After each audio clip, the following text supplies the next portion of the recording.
Hey guys, Just say what's what you going want. on? This is a quick little VOD review of Mr. Stevie here.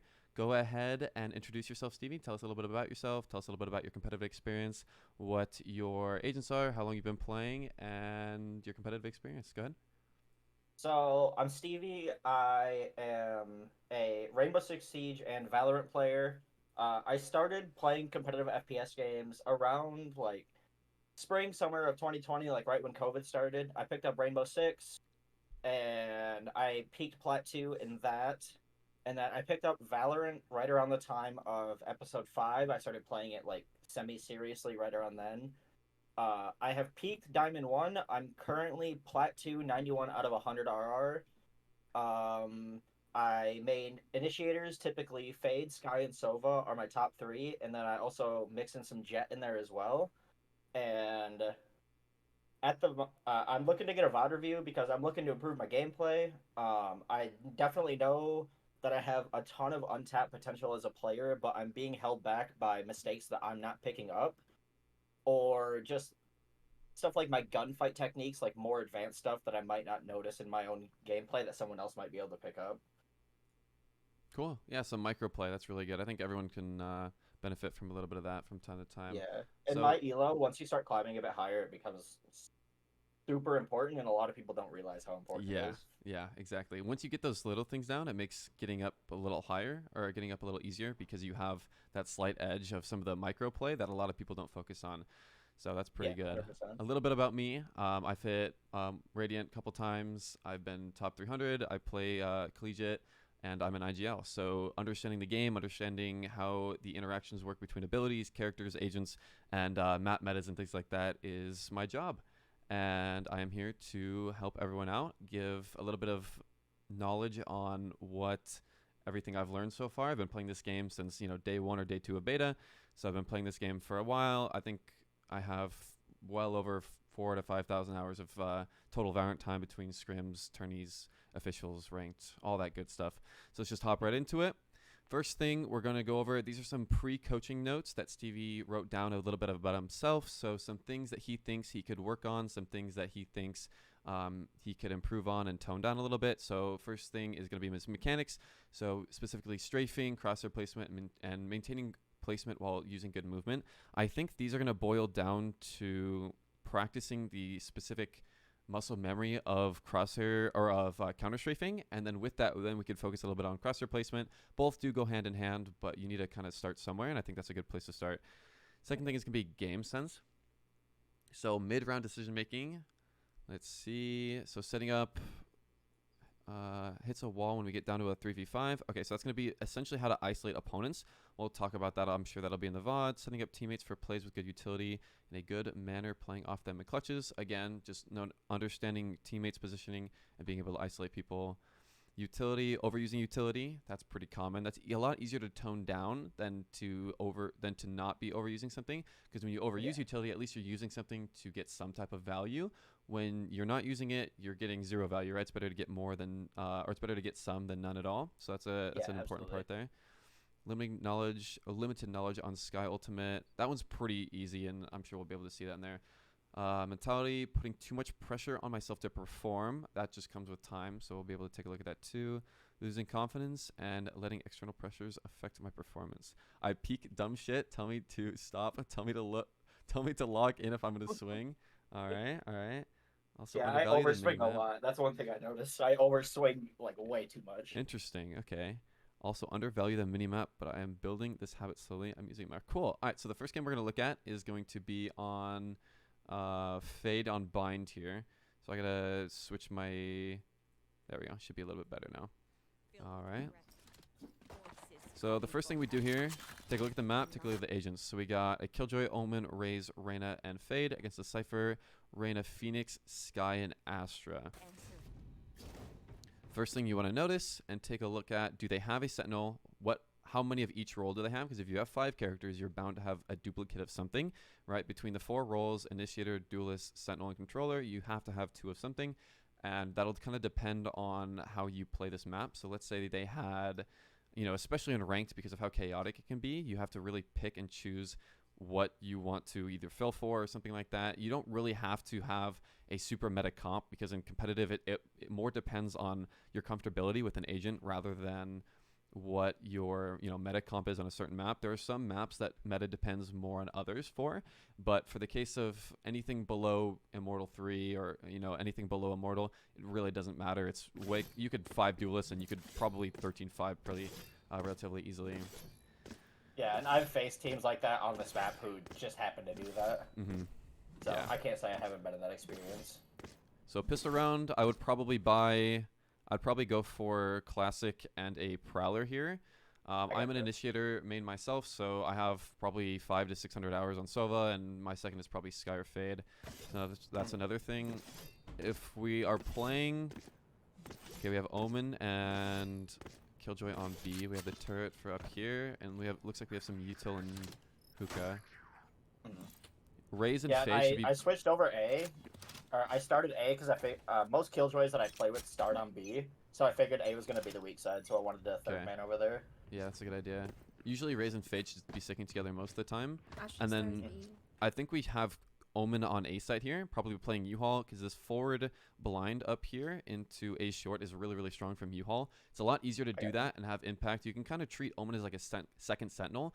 You have 2 duelists and a Fade. Those are more for information, taking map control, taking fights, taking info, things like that. With the Omen, you can treat that as another sentinel and play that on A, and then you kind of have a little bit of more stall potential, because if they take A, the only thing you have is a seize and a nade, and that's really all after that. You don't really have smokes. The smoke is going to be a little slower and things like that.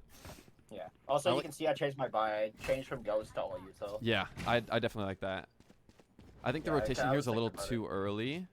Let's see what info we have. Okay, Astro Stars B. We had Stars B, Sky. Dogged in.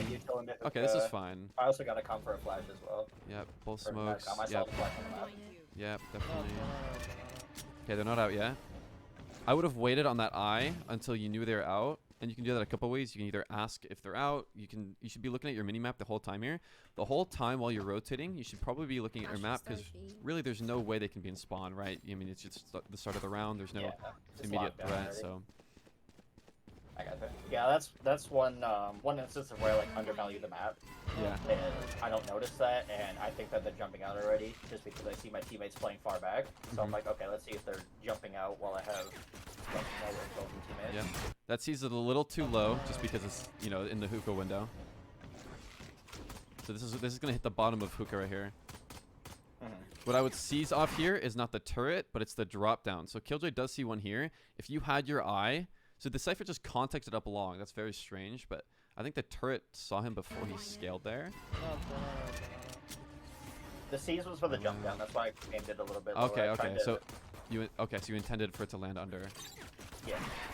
Yeah, so the turret locked on the hookah guys. The Cypher walked out long because he didn't have resistance. Swing out. Owen should have a second smoke by now. I'd be careful taking this fight just because you don't have armor and you have a classic against... I'm pretty sure that was a ghost right there. And there could be 2, there could be 3 in hookah. But now that we've left A, we've given up all this control, which is fine because we have a pick. We just have to play it accordingly. Rotating. So we catch Phoenix on the rotate market. We have Astra caught up a short with Sky. Ray should be playing his life here. Okay, so you saw Astra, Sky, and Reyna blind there. That's 3A, Phoenix's market. So now we should be trying to take this 4-on-3 on site. Trying to speed this up a little bit. Because we still have front sight. I think Omen should still have blind here. He just TP'd and he used both smokes. So I don't think he bought it if he bought armor or has a gun like that. What I would do here is tell your team to wait. Keep your raise back U-Haul right here, because what you can do with double Prowler, and this is super, super strong, especially on this A retake, is to Prowler in front and just have your raise follow the Prowler, clear this close corner here, clear the close corner here in U-Haul, and then now you can just leave your raise in U-Haul, and you can either push with him or go front sight. I would probably push with him, because you have Omen and Reyna back sight, like back triple, so it might make that scaling a little bit easier. But it is definitely on you to call here, because your raise doesn't really know what you have, right? You didn't really calm what util you have or what information you had on how much you have left or anything like that. So just gotta keep that in mind as well. Saw 2. Prowler, that timing was a little close there, in case he decided to swing back sight.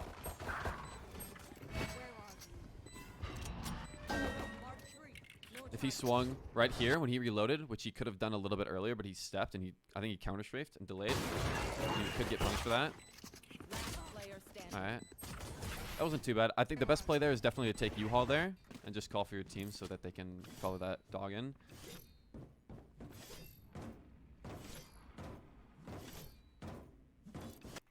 Okay, we can skip a little bit here. Still have a Prowler. You didn't buy anything here. This is really good, not forcing when you don't need to. Yeah, I was thinking about the share, but nothing against it. Good eye. Raise the orb. This is fine fighting for this because you guys are on an eco. Yeah. I would be careful because, yes, that was a Cypher. So that usually means if you see a Sentinel like that, a hard Sentinel like a Cypher, Chamber, or a Killjoy on one side of the map, most likely there isn't anyone else there. But you just have to be careful and clear this coast corner in case there is somebody there. It's better to just have your gun out and be ready for that in case there is somebody there for that timing. But after you clear close, that gun should be free. Yeah.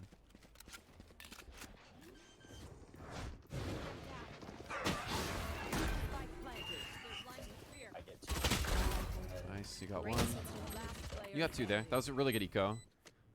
Anything between 2 or 3 kills is really good for eco because it's really good damage, breaks their economy a little bit, forces them to decently scuff fight for next round because then they can't bonus as well. The goal is 3 or more, but 2 is still pretty solid.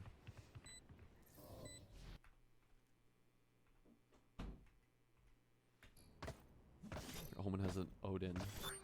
See here, Reina's all. They have the same Killjoy setup, but he changed his turret so he couldn't get walked out and in log. That's funny.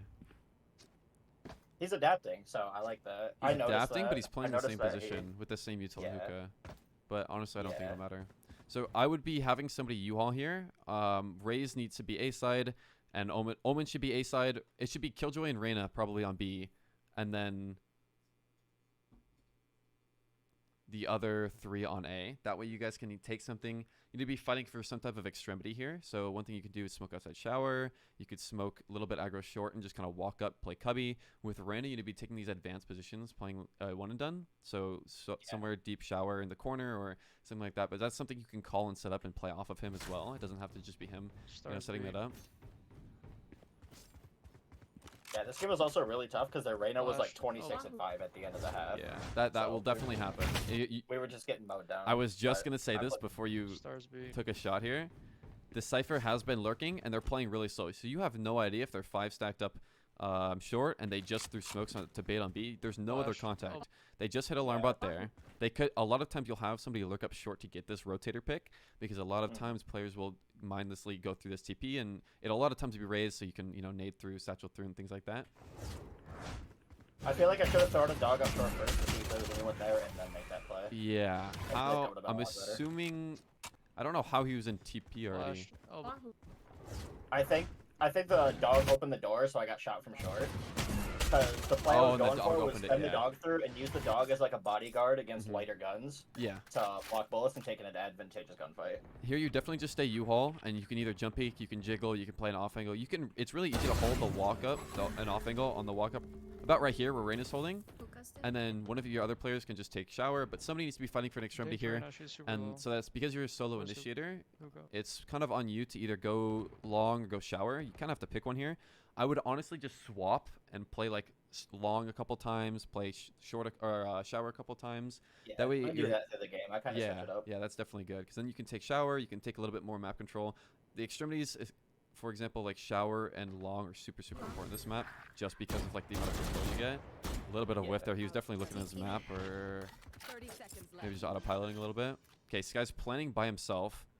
Reina should run up here, make noise that he's going to run at him, and then cut noise again, and that will probably force him off plant, and then won't allow, or it'll allow him to not have to commit to anything here. But he planted anyways, so Reina has full U, played empty. A little bit of a whiff, but it's fine. He has U-Haul control.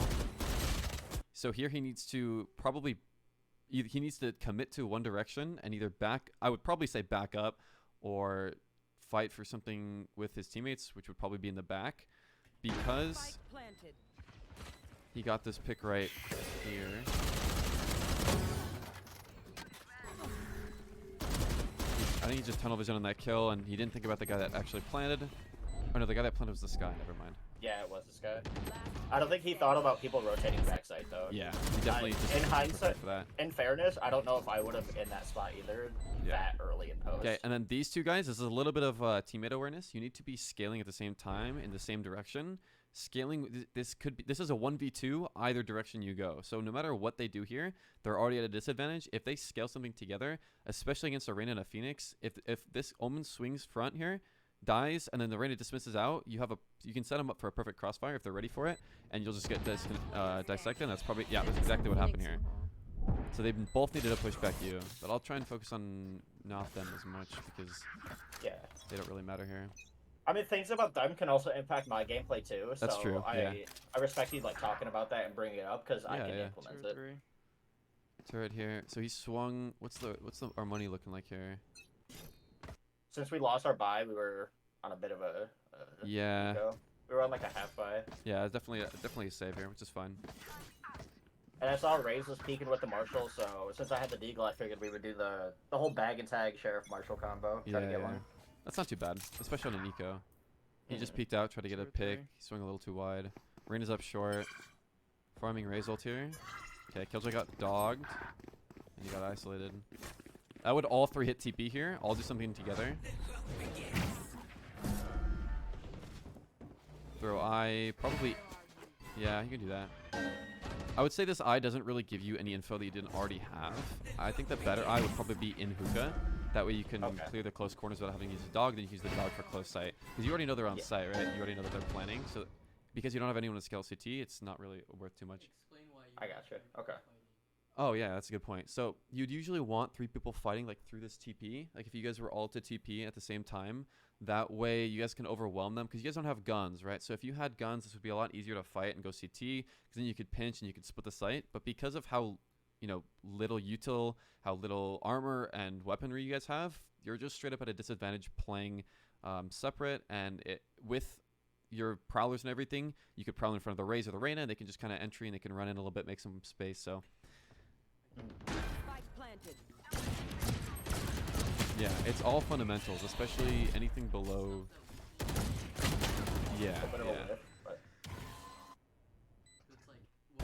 I should have waited for my teammates to push up a bit before I swung that, but yeah, true. Yeah, keeping it more basic. So we definitely need to. So we swapped the Killjoy util this round. Omen's long. Omen TP corner. He's by himself, so Omen should be coming to the Raze here. Play with me, play off me, something like that. Maybe use the turret and put it. Can you see my mouse? Can you see my crosshair? Yeah, I can see it. So you could put it like just throw turret here, and you could have a lot deep in hookah. That way the Omen can play off the turret, so he knows there's nobody close, and that'll give him a little bit of a heads up in case they do scale. The smoke was thrown because they're scaling up short. Phoenix ult. I do a really good play here. I'm proud of myself. That's really good. Yeah, spring through the box when you don't have to swing wide. Okay, you tag him. Prowler again. Beautiful. This round was good until I died. Yeah, that wasn't bad. I think if we rewind up a little bit, as soon as you hear Phoenix ult come in right. Smoke short. Where is it? Okay, smoke suck. Right here, you should be throwing your Prowler just to force him off this U-Haul. He's probably going to be either taking front U-Haul or front default, and if he is taking U-Haul, then those double Prowler will it'll definitely help you win this fight. Because here, by the way this fight was taken here, this is straight up like a 1v1 with like Rain to kind of help. But if he gets a pick here, this could have been avoided with one or both Prowlers, right? It would have forced him to shoot a little bit, would have stalled a little bit more time. Maybe, it would have killed one of the guys, it would have hit him, and then he would have died, and the guy behind him would have died or something like that. So just a little bit risky, but this eye was really good. Still both Prowlers here. Saw the guy in U-Haul, tag him. He insta-broke it, and then, yeah, it was a nice shot by him, and he swung extra wide, which is pretty good too. Yeah. Another eco here. And I saw it was 2v3, so I'm like, I may as well try something. I can break dog. Yeah, I'll break dog. Killjoy should probably be swapping sites here. Out there. He's full buying util on an eco round. That's not really too necessary. He's also... So we have the Killjoy util all behind the people that are scaled up and playing a little bit more aggro. If we're playing this far up, this util doesn't mean anything unless they force through the people that are already here, which at that point it's not really worth it, right? If you have the util behind, like this turret does nothing, right? It's in the corner. Maybe put that turret a little bit more aggro. What should be happening here is this is fine for an eco round, but swap Killjoy to A and have some maybe util shower up short or something like that. That would definitely help their Reyna out a little bit. Raze just try to go for a 1v1 since it's eco, but now this, you don't have anything to play off, right? You don't have the alarm bot, you don't have a molly for stall, maybe the turret for long. You don't really have much, and you're kind of fighting by yourself here. Omen TP it out. Yeah, you're playing anti for the Phoenix and Sky Flash. You heard the Phoenix Flash come in, so you turned. That was pretty good. Heard the Sky Dog. Too long. Omen breaks it. TPs. As soon as you got scanned by that Cypher ult, I would either drop off the box or reposition or something. With a Bucky here, you can play directly in front, like directly in front of the smoke. It'll be a little bit harder to play anti, but if you know how long that smoke's gonna be up for, and with the new cooldown change, you'll be able to see and visually see when it drops. It might be a little easier, then you won't be caught in the open if it does drop. But if you're ready to play anti and you got 2 while playing in front of the smoke, just like that, strafing back and forth, exactly what Omen's doing right there. It's really good. He should have waited for his Reyna to scale up a little bit, but it's okay. Because now Omen was the one with the gun there, right? Reyna has light armor, full util, and full leers. If Omen backed up with this gun and just played, you know, he maybe backed up, went mid, or backed up, played like an off angle for the hookah jump in, that would allow his Reyna to scale. And that's just another team awareness thing. You can scale up, get the stinger here. Oh, nice. Okay, he didn't panic there. That's pretty good. Okay, Killjoy swap. This is good. This is really good. Changed up the util spots. You have a long eye. So be super careful here for this exact reason. If they break this and they scale fast like this, it has usually just been Cypher here, but if there are multiple, just like this situation, then there's nowhere to get out, right? There's no cover to play behind. You won't be able to get a smoke fast enough. You can't ult yourself out. Like, you can't jet dash, you can't Reyna leer or Reyna dismiss. There isn't really much you can do to get out of the situation. And I'm assuming you get punished for it here. You get one, I did. and get one they guy. swing and trade. So I when you're should have. playing, I should have had someone else with me when I did that. maybe so, yeah. It's kind of hard because you don't have a sky, so you can't really flash around the corner. Once they break the leer, if only one shoots it, you don't really know how many are there. So solo scaling against long like this probably isn't the most efficient use of like trying to take map control. I think it's good for shower, because if you throw the leer deep, or the what's it called? What's the E called on fade? Why can't I think about it? Just the fade eye. Yeah, the fade eye, I guess. When you throw it deep and it doesn't scan anything, you know they can't be anywhere close. But when you throw it deep here, they can... I guess it's kind of the same thing. I would just recommend throwing the eye, waiting. If it gets broken, you don't scale, because then you don't have any info if they're there or how many are there. You don't know who's there. And usually it has been Cypher, but for this exact reason, they could change it up. And that's what they punish for. Yeah. And they did it well. They did do it well, yeah. I will give them that. That was good from them to reswing there. You guys have had a lot of ults for a majority of this half. I would recommend using your fade ult a little bit earlier too. So maybe trying to intentionally play retake on a site. That way, with an 8-point ultimate, you want to be able to use this. You could probably use this 2 times a half reliably. And so being able to use this twice in 1 half, especially on bind, is really, really strong. You guys killed the Cypher, so that should tell you that Lurker's dead. They're up short. They're just playing for you all. Good ult, really, really strong ult. What you should also be looking for here is how many you tag. So there's 2 main things that happen when you fade ult somebody, or I guess 3. So 1, it tells you an audio cue, so it does that loud ping right. There's the audio ping, it deafens them, and it withers them. That's the big 3. So it does all 3, and then it draws a line to them. So that's another thing on the floor you can look at too if you didn't hear how many, because sometimes if they're in rapid succession, you won't be able to hear or identify and be able to see how many, like, you won't be able to count in your head because they happen so fast if they're clumped up together. And so if you look at the lines on the floor, if they're spread out, you can usually count them, and that'll usually tell you how many are there. But yeah, it's the deafen, it's the wither you're talking about, it's the line, and then it's the audio cue for you, kind of like a sky flash. And because you only heard 1, I think the eye is beneficial here, but because you only heard 1, we should be trying to... I'm so confused. We kill the Lurker. Reyna leer.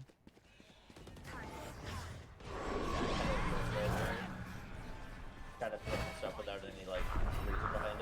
Yeah. I'm trying Like that's one of my problems is sometimes I'll just like use util without like thinking about it. yeah, like, every thinking every what it'll every do. piece of util or anything like that should have a purpose for it. Everything you should be doing, like when you get a little bit into the higher ranks, there's a lot of, I guess in the lower ranks especially, there's a lot of people that will just kind of spam util because it's, I guess it is just better to get more value than none. But Yeah. in situations like this, it really doesn't matter what you're using when. Okay, they Phoenix Molly into U-Haul. Seize for default. I really like that seize actually because it forces the planner to stay super close to this truck, and you have this crossfire from the raise and the killjoy in case they try to Yeah, scale or I anything saw like that, that. so I thought that would be a good idea. Yeah, that's really I'm- strong. There's some parts where like I know the good play, and sometimes I just kind of throw shit without any thought process. So I need to work on less spam, more meaning 56. behind it. Imagine if I'd you say have that's one more prowler here. Spike down A. Actually, you cleared front U-Haul. That's okay. Killjoy had a bucket. You went in the corner. 56. Needed him. Reinforcing media. That was good. Okay, so yeah, focusing on ultimates here.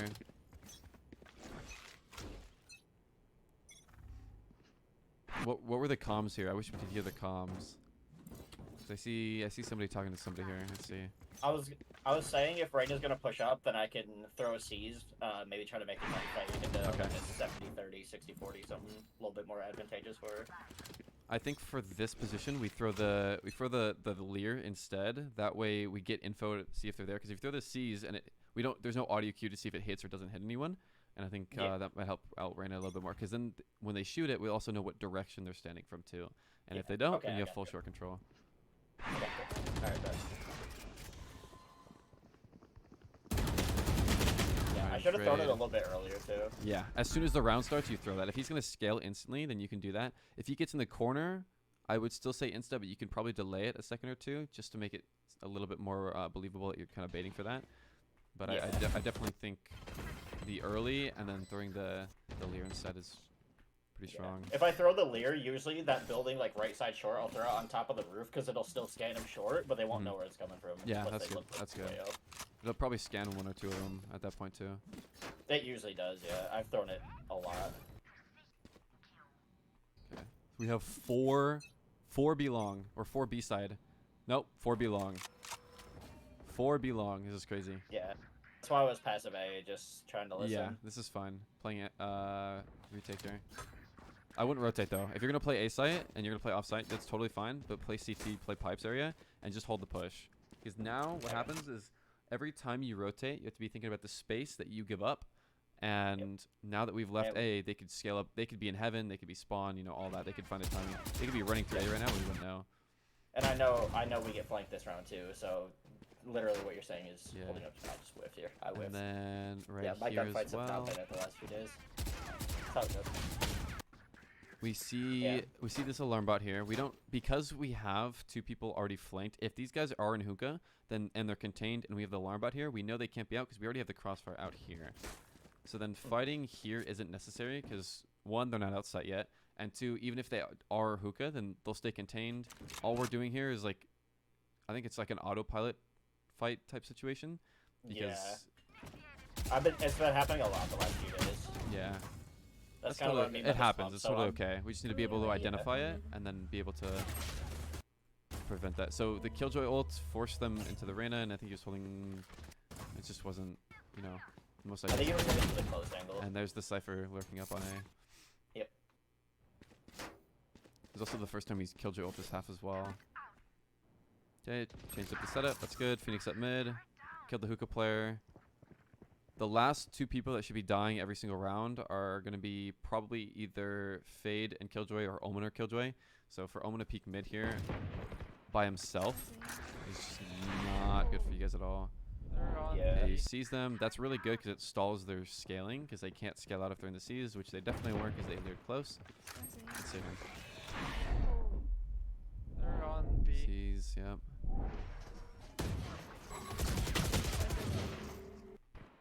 Let's take a look here. They're on. Off this, I would throw the Leer back site B behind this Phoenix wall. That way, if they scale through and they jump out, and if they're scaling on that right lane outside hookah here, you'll be able to catch them through that. If not, they'll have to shoot it, and you'll know they're out sight. Because here, you don't really know if they're out sight. You just know they're probably close. So you can even throw it on top site, throw it on top of a box here, or throw it behind the wall.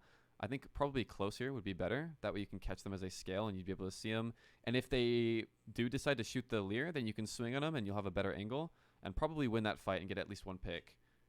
One that I do want to attack a lot is that left side building, like right where elbow is. I throw it on top because you can throw it from long up there. Yeah. Up there also probably would have been good to do in that situation because it's kind of stimulating an attack round.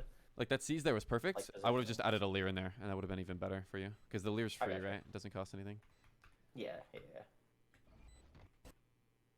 Yeah, that's kind of what I was talking about with like using Prowler versus I versus Seize. Yeah, so using, I guess, some quick little tips. So the leer is mainly used for information. You know, you can use things like the seize for information as well, or the Prowler for info. But you usually want to use the Prowler when you're trying to take space, you're trying to pick up the pace, you know, keep momentum up. Like if you're taking U-Haul, then you'd use that instead of like throwing an eye in there. Because if they break the eye, then you don't really have much momentum. But the Prowler physically takes space, so being able to follow behind that, even if the Prowler gets broken, you've now created a literal line that is, you know, been cleared. So that's pretty strong. Also, I was watching a Wooj video, and he was looking at Ztol, and he made a good comparison. The Prowler is easy info, the Eye is a lot of info, but more General. situational. Yeah, it's super general too. Yeah, and I mean, I played Ansi on the Phoenix out there just trying to get the pick on it, because I knew he was going to go U-Haul again. As soon as you see, kind of be looking at map here. So in this situation, right, okay, you see, you know they're up U-Haul. Kill the Phoenix ult. Right here, you see the Razor, and you see him scale. Probably Prowler in front of U-Haul to force them either into this Razor that's ulting behind truck, because he's probably going to wrap, right, unless they're close. Either way, you Prowler close, if either forces them into you or forces them into the Raze. It's a win-win either scenario.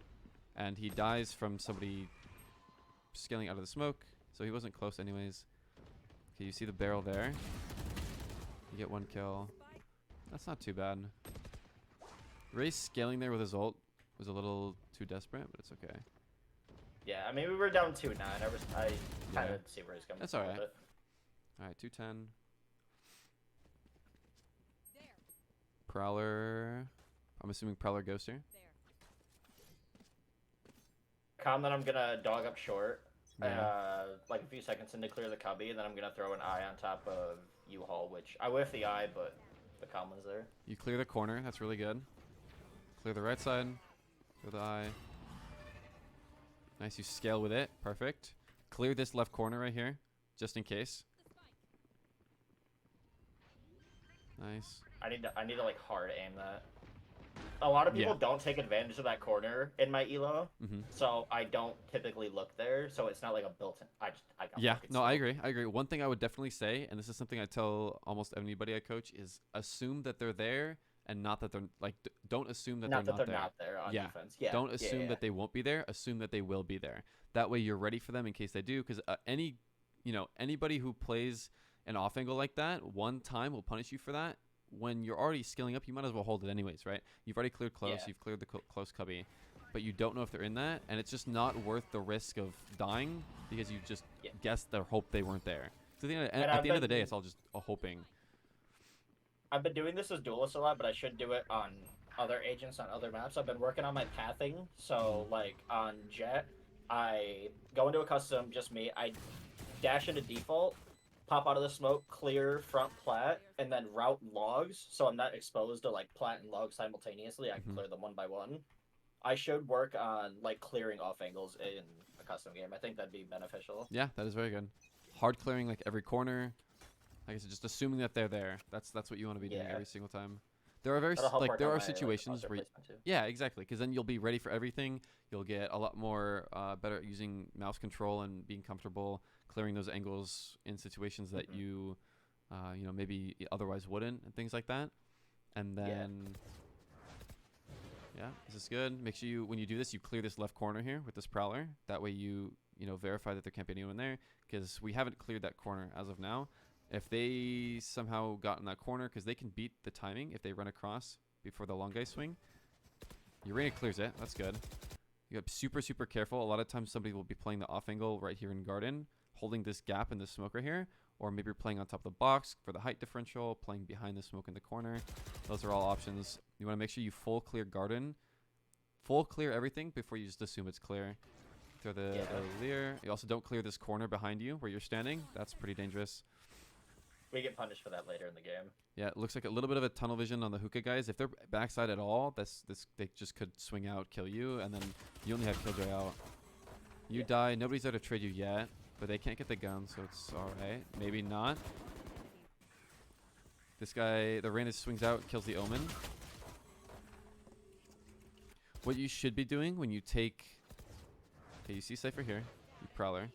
Especially when you see somebody swing long like this, they're usually trying to get info, and that could mean that they're baiting for somebody. So, like I said, just assume they're in the corner, clear every single close corner, clear garden, and then take sight. But what we should be doing here, as like just a general team, after we eye, we have another Prowler as well. So use the Prowler, clear in garden, clear this left corner. So route it this way, around the smoke, into the corner and out a little bit, and then you can seize backside or something like that. And then what we should be doing when we see two in hookah like this is just containing them in hookah. That's all we really have to do.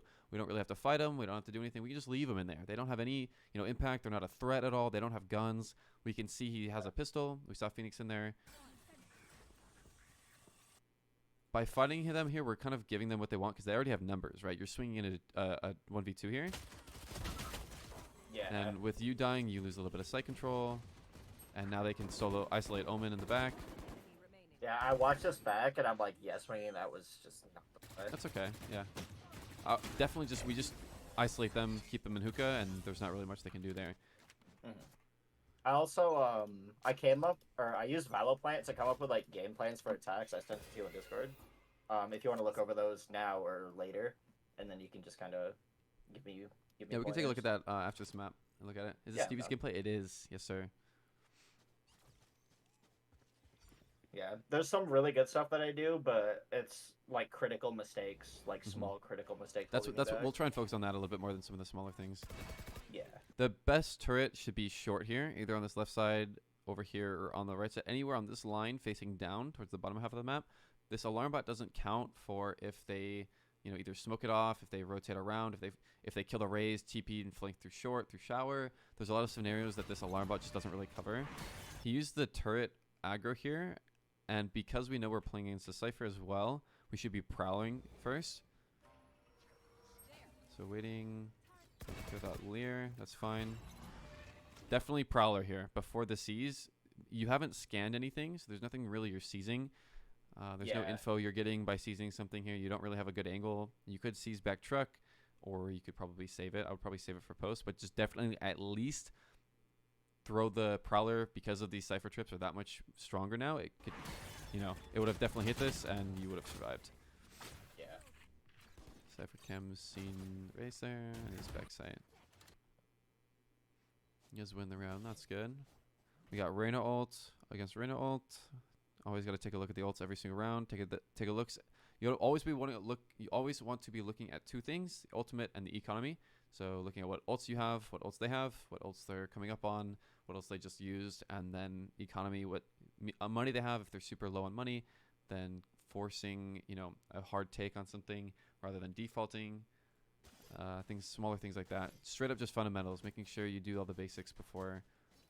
Yeah, you'll see me open the scoreboard to do that. That's really good.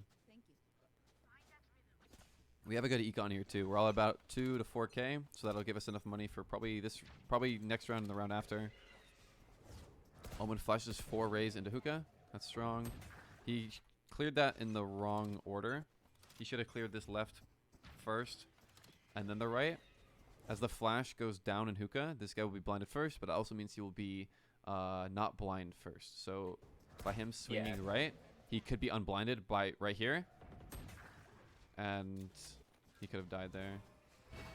Let's take a look at the util here. You'll notice I do this eye a lot. This eye is really, really strong. Just got to make sure we clear that corner. If you clear this corner fast enough on the left side, you'll be able to still clear this corner in garden with that same Prowler. Yep, that eye's good. Yeah, I'll go into a custom after this is all done and like hard ingrained clearing that into my muscle memory. A Prowler here wouldn't have saved you from that trip because it was on the floor. I think that entry util was good. Your Reyna was already in, so you didn't really need a Prowler. You could have to Prowlered under hookah or, you know, maybe in tube or something like that. But the C's back sight here is super, super strong. It was a little too far deep. Could have got a little bit more value if it was more towards the center of, you know, maybe where the B is. That way it hits the whole backside, because the whole top of this C is pretty much wasted. But it's really fortunate you didn't die here. That's good. Yeah, I got lucky. I know I got lucky there. A little bit, but sometimes that's what it takes. And you saw Sky CT as well. Learn about that. Prowler off the alarm bot. I thought the turret was long. One enemy remaining. Shit, this almost- Giving him a 1v1. Yeah. My ego got to definitely- me a little bit. Yeah, it's okay. You could definitely play this off angle like this. This is definitely not bad. One enemy. When he's I reloading just shouldn't have continued here, swinging. if you're gonna 1v1, walk up to him and then play the off angle close. He won't be able to. He's probably not gonna pre-aim this close angle. He knows the killjoy's deep. But because you ran up here, he was able to back up and then kind of adjust for it. As soon as you take this part of the engagement right here too, you can still back out. You don't have to commit to this, Yeah. right? Like that left Right tip here? where the X is where the enemy died, as soon as I crossed like the line on that left side, that's where I fucked up. If I stayed like within like to the right of like it's like that hard wall, like that 90-degree corner, as soon as I crossed that was my mistake. If I stayed there, it was better. You can definitely back out though. As soon as he backs up into this corner right here, you can probably knife out and just run, and he won't be able to hit you in time. You won't really risk, you know, dying to this guy and giving a gun or something like that. Yeah, my diamond ego got to me a little bit. I wanted to kill. Yeah, okay. then he got Killjoy. That round was a little too close for comfort. I could have made that. You guys way are making a better. comeback though. This is pretty good. Yeah. I think it was like a 13-6, 13-7, something like that. Okay. The rain had just turned up at the end, which some games that's just how it goes. Did I hear a Cypher trip up there? I think.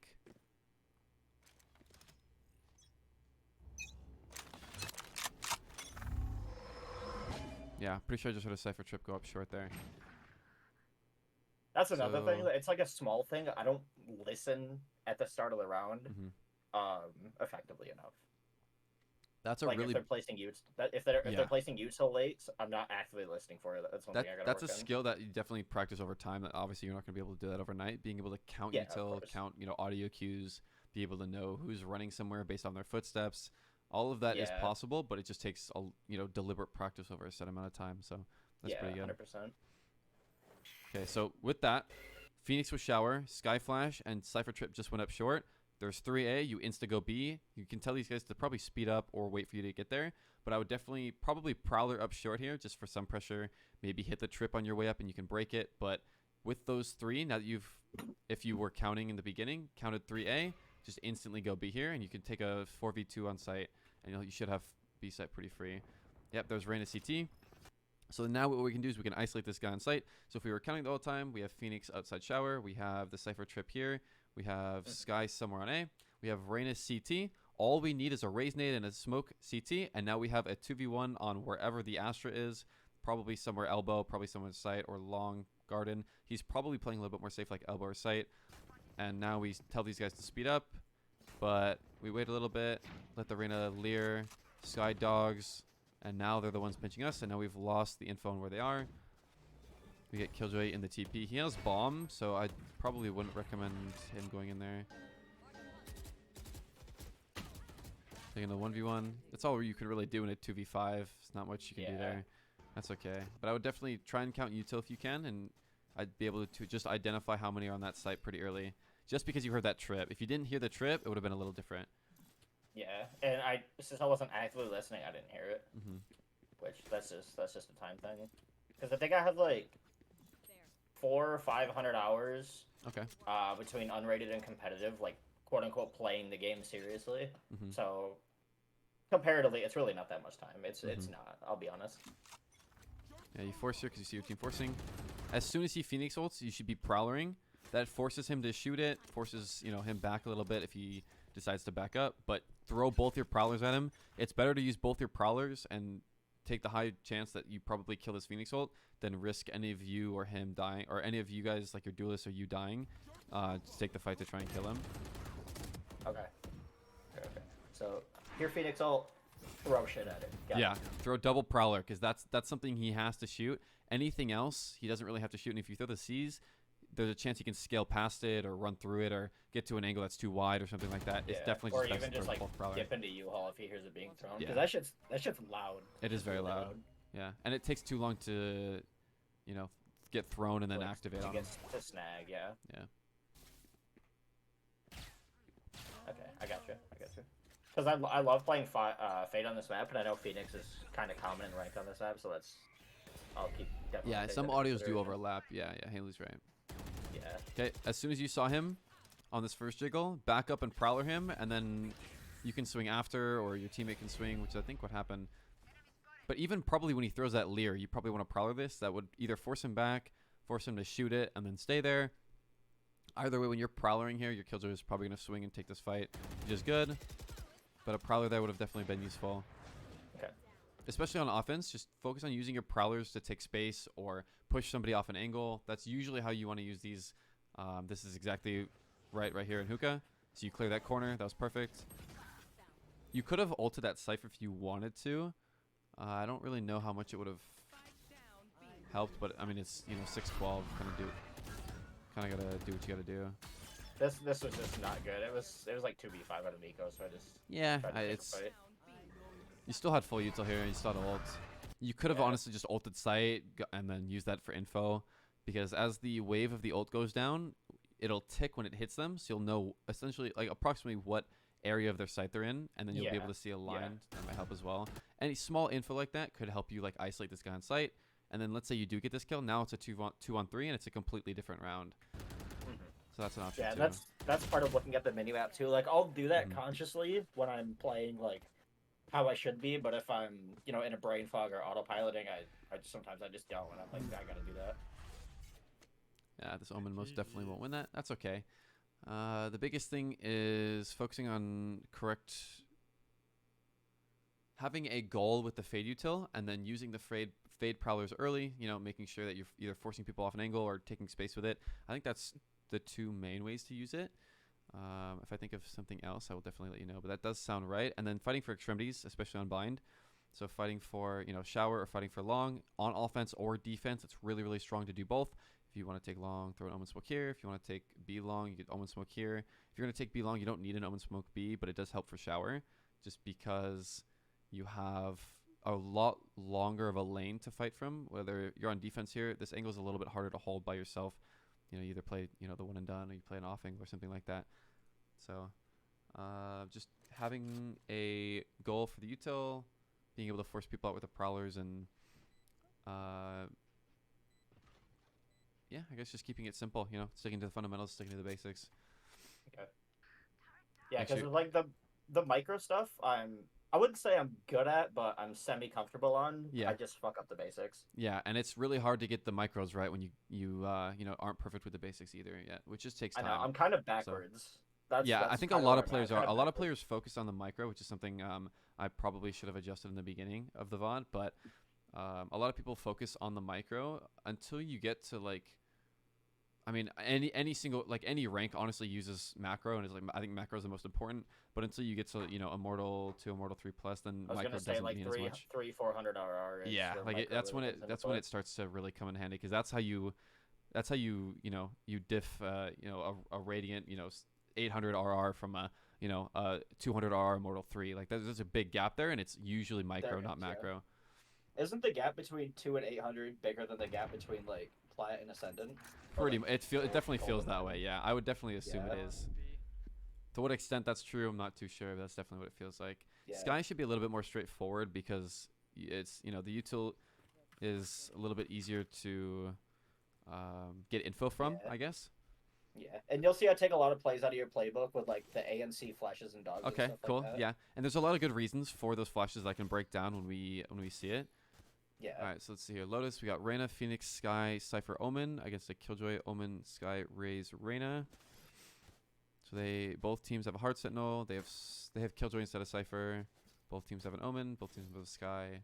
Both team have a Reyna, and then I will we say have this game, be prepared. Our Reyna's really fucking annoying this game. Okay. Our Can Reyna we and our hear it in the Cypher kind VOD? of bicker. So you'll see me mute them for a few rounds, and then I'll unmute the Reyna, because the Reyna gives decent comms when she's not yelling at Cypher, but the Cypher I just leave muted for the rest of the game. Okay, yeah, that makes sense. So one quick thing. So Lotus is a very, very, very reactive map, and it's reactive from both sides. But you have the first step when it comes to how the map is played when you're on defense, and you can do that by either taking a lobby or not taking it. But you have to pick one. So a lot of teams will run the Sky Raise for the exact reason of being able to flash around the corner and Rebel. You Raise nade this, then they can't really cross. Only two people that can cross are Omen or Jet. And then you can you double satchel Rebel, and now you have full A lobby control. All it took was a Sky Flash, a Raise nade, and some satchels. You have this whole part of the map, and then the offense is forced to do either one of two things. They either fight and take this, or they just completely leave and they go somewhere else. But by the time you take this lobby control, you can break this door, rotate, and then you can leave Raise here. You have 2 on B, you have 1 maybe door or CT, and then you have 2 on C, and it makes that a lot harder to do. Without a Raise, you have to play this differently, but you have to all be on the same page of how you're going to play it. And Yeah, this map's hard in solo queue. this map is really hard, yeah.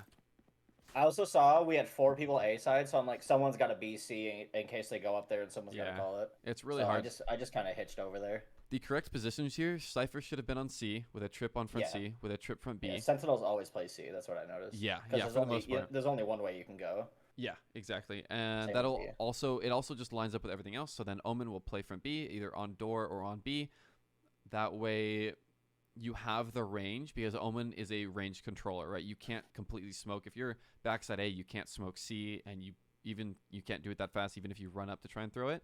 So you're definitely limited there. And then the other good advantage of playing Omen in tree right here is you have your flash for A main. So if you Raise nade, Sky Flash, and Omen Flash A main, there's nothing they can do to take this, and they're forced to either be blind or push through it or something like that.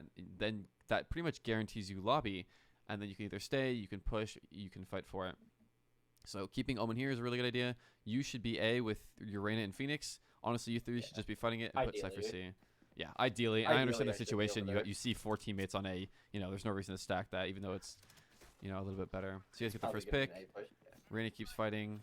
This Omen smoke just allows them to cross rubble, which just kind of exposes you guys to more angles because they can drop into this corner right here. Yeah. This is kind of like an offense smoke. Like a lot of times you'll see Viper throw an orb. If you play a Viper on Lotus, you'll see this orb thrown all the time so you can cross into rubble, because all this really does is help the attackers.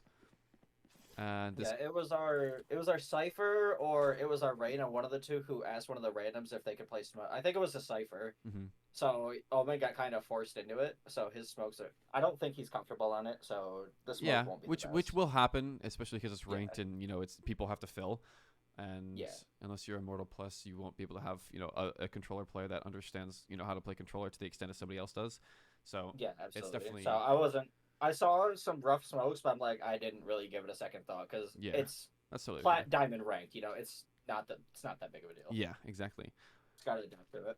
What I would say here, regardless of what they were doing, we see the only thing we see here and the only info we have at this moment here, when you start rotating here, is that there's 2 more, Omen and Sky on A. You have no idea if they're up B. You have no idea if they're up C. When you're playing Sky, you should be using your Sky Flashes for info, but they should be super, super early in the round. You should be using usually one of them at the start. So flashing super deep C here, that's really good info. Maybe rotating B and throwing a flash from B or something like that. But using your flash somewhere early for info not only gets you some of that map space for a limited amount of time, but it's mainly used for the info to see if they're there. Yeah. See if they're rotating or I do that a lot more throughout the game. I just saw 2A and I'm like, oh, it's pistol round. They're probably going A just off of how the map's played 90% of the time. True. So that was just assumption. Yeah. I think if you have 4 players here already, and you get the first pick, you got 2 first picks. Rotating off here and losing all this map control, just to have 1 more person here, even though nobody's died yet, we still have the full sight line of all of A rubble. I would still stay seaside. You don't have to play on site or on B, but just play Yeah. somewhere around here so they can't scale too far. Because now I you feel have like either nothing on this side of the map. pushing into the box right by C entrance or up to that right side wall when you're pushing into C long would have been better. Like playing an off angle where they might not expect me to hide. Mm-hmm. Where I This could isn't too maybe get a bad pick. because you can still play retake together as 5 if they do go B or C. Yeah. So like it's not terrible, especially on pistol. That was kind of the thought process. I also had heal in case anybody got chipped up. Because I bought second flash heal armor. You got your Phoenix rotating off. Your Omen went back to hold from B. Your Reyna's kind of fighting solo. When you see your Reyna scale up like this, just flash for him. Throw him a flash around the corner. You can either flash it front rubble here. You can flash it around here. Just be careful flashing around this corner because it might hit him if you don't curve it right. Yeah, that's what the flash was for, in case he wanted to keep going, but he stops. Oh, never mind. If you're Yeah, behind the somebody intent like was this, there, but he died a little bit early. yeah. If you see He him died scale early like on the this second. and you see him scale left side, insta flash for him. Like just throw it out. Okay. You know, throw it rubble or something. Just trying on initiator, you need to be looking at your map or the person in front of you or your duelist or whoever's in front of you like almost all the time, so you can set Okay. them up for opportunities like this because this Reyna is essentially swinging this dry right here. You know, because Yeah. he's swinging into like 2 or 3 people, and Yeah. now you're isolated and you're by yourself. Yeah. It was good intent. It was just late. Yeah, exactly. So I just gotta be. And then flash so this. I gotta be get more out. reactive. Be more reactive and proactive, right? Looking at your Reyna, seeing okay, he's swinging left, so now I have to flash for him. You know, I gotta help him out a little bit, give him something to work with. Yeah. Okay. We still only saw 2 or I think we still only saw 2 on A here. They hit tree. I think this is still fine. Playing together like this. Phoenix should be really careful about fighting here. If he gives up this pick. Oh yeah, Reyna is there's- really there's annoying to see it. There's the first instance of the it happens for like the whole defense half. On attack, it gets better. You could go B or C. Okay, so we said Not worth it. Someone calmed front B, so I wanted to like verify the call. Throw a flash. okay. 30 seconds left. If he says 1B, I probably wouldn't flash here. What happens is if Okay. they take site here, because you already know they're front B, so flashing here doesn't do anything because they're not, they're not gonna. You're not. If you flash them here, nobody can punish them for that. Nobody can swing. Maybe try and get a kill or something. If Omen was close and was swinging off that, maybe. But because you already knew there was one there because of the Omen call, I would just wait and then use that flash if they okay. enter site. I got you. You could go B or C. Flash doesn't hit anything. That's good. But they're already on C here. Yeah, they're playing C. So now it's a. Because see, now you don't have any flashes for retake. You have nothing to take map control. You can't clear anything close. Sure, I got you. Yep, clearing corners. That's good. Hard clear that corner. Jump peek. Hard clear this right corner. Okay, you should identify that the Phoenix has his flash out here, and okay, he didn't end up using it. That's good. He would have blinded you. Cool. Nice. Clean close.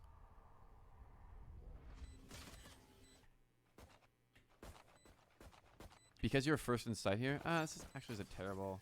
I would probably just go and clear Ben first, because now you just got pinched and you have to hold both angles at once, and that's why you turn to the right because you were going to try and hold that angle if he swung. But and there was one bend. I just saw him and I thought he was gonna swing out a little bit wider. That's okay. Which Okay, save. You full save again. That's really good. A lot of players. Wait, you have 1100. What'd you buy? What pistol did you buy here? You buy a Deagle? I think I bought a Deagle. I think You I bought had to a have bought a Deagle. Deagle. Yeah, I think I bought it. I think I bought a Deagle. if I Second remember round, we right. either full buy or we full save every single time. Buy with the team, full buy or full save every time. You still have a flash here. You get a flash for free. So what I would do is flash early front B, and then you can either get this orb or something. It's eco round, so you're not really risking anything. Yeah. I don't know what that Right smoke here, does, but I was checking if my wireless adapter was gonna work because my mouse was I plugged in was and it didn't. just so, gonna say they could be walk Yeah. scaling here this whole way, Yep, just like that. But just like that. my But mouse yeah, came I mean, unplugged, yeah, and yeah. my adapter was plugged in still, and it wasn't working, so I had to plug it back in, and I got so pissed. What's the definition of a full save? A full save is literally a full save. So you're not buying Yeah, you anything, buy no nothing. deagle, no armor, no. You can buy utility, but you have to be careful about just spamming it because you won't get as much value if you don't have guns to, be able to take map control or anything like that. Hi Irish, how you doing? How you doing? Yeah, so I had to So- play this whole game with a wired mouse, which kind of threw me off a little bit. Like when I say full save, I mean literally full save. No deagle, no pistol. Because even if you buy armor or you buy a ghost on this round, you won't be able to full buy for the third round, which is the goal of, that's the goal of The third goal of round the is to bonus. have a better buy than them over their bonus. Because third round, they're going to be on bonus. Sometimes I buy bind. Yeah, no, that's okay. Especially if you get a couple kills or you get bomb plan if you're on offense, then it is definitely okay to buy buy ghost or something like that. And in ranked, it doesn't Yeah. really matter, but it definitely can help long term. And I've definitely seen instances where it snowballs, and then by the time you get to round 5 or 6, the economy's messed up, and you can't full buy, and then then you have to save an extra round, and then you get picked off somewhere because you don't have a gun, and it all just snowballs, and it it Yeah. can really hurt economy later on. I'm doing great, Irish. I'm doing great. How are you That's doing? the micros of economy. that It I is haven't definitely fully picked up on micros. it. Yeah, but the micro of that can just be, make sure you're full buying with the team or full saving second round. With the team. Full buying second round or full saving second round. One or the other. Gotcha. Anytime somebody does anything in between, that's when it messes up the momentum a little bit, and that's where it gets a little scary. I gotcha. That's good. Play that perfect. Spike planted. You probably should have gotten that gun before reloading. There's no reason to reload if he's going to try and get that gun anyways. Yeah.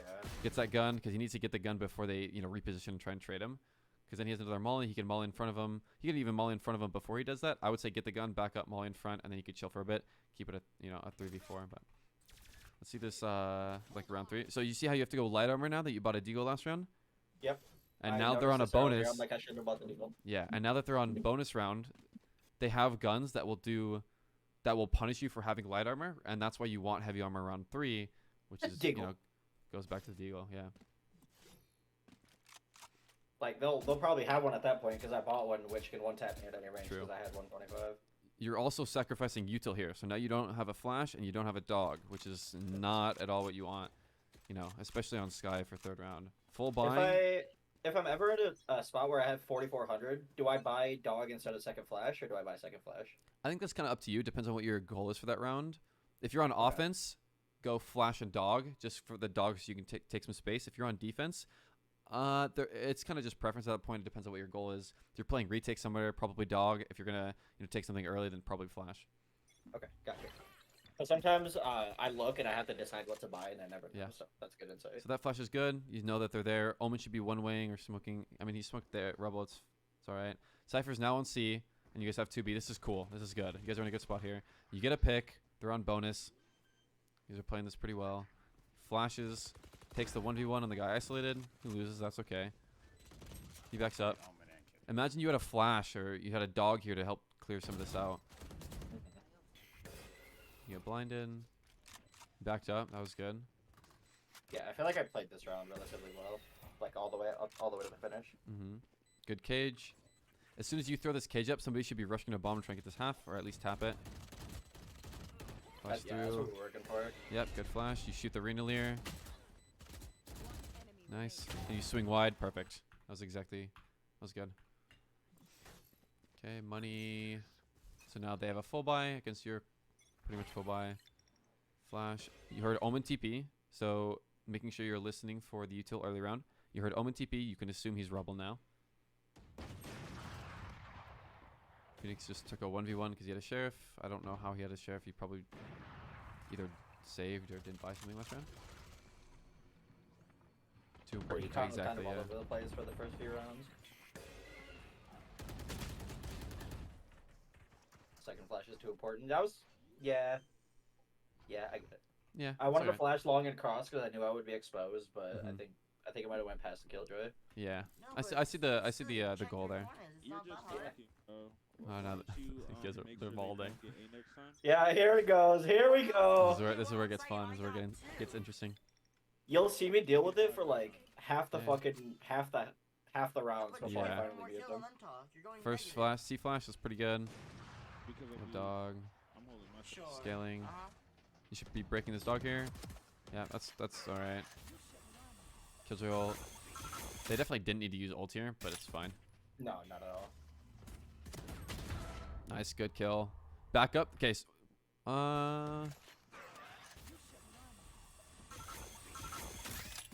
Right here. I like you fighting this, getting this first pick, Mhm. and then backing up here is definitely good because they had the Killjoy ult. That's I unfortunate. did not expect the Reyna to be lurked up B. You I don't will really say that. have another option there, to be honest. Yeah, I really don't. Probably, it's really close. I would say gun out, I feel but like it's arguably it's more close. dangerous though to to go CT. Because I don't know if they're pushed up bend with like 2 seconds left. Yeah, I think this is fine. I think it's totally okay.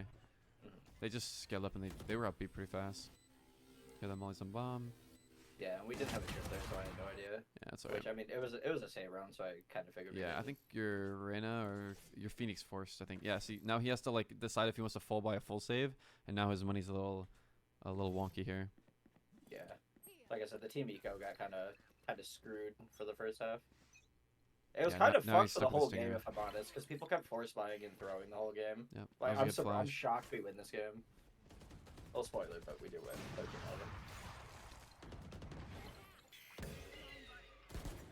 When you throw your flash, always be looking at your map, looking at what's called the vision cone. So every single teammate has a little area, this white area right here. This is going to be what's called the vision cone. This is what your teammates, roughly speaking, it's a little bit off sometimes, and that might catch you off, but use this as a reference point, and just make sure you are identifying what they're looking at, so you don't throw the flash like directly at them, because that could be pretty bad. And right there, I think it did hit him, and that's what forced him to back off. And now you don't have anyone to fight with.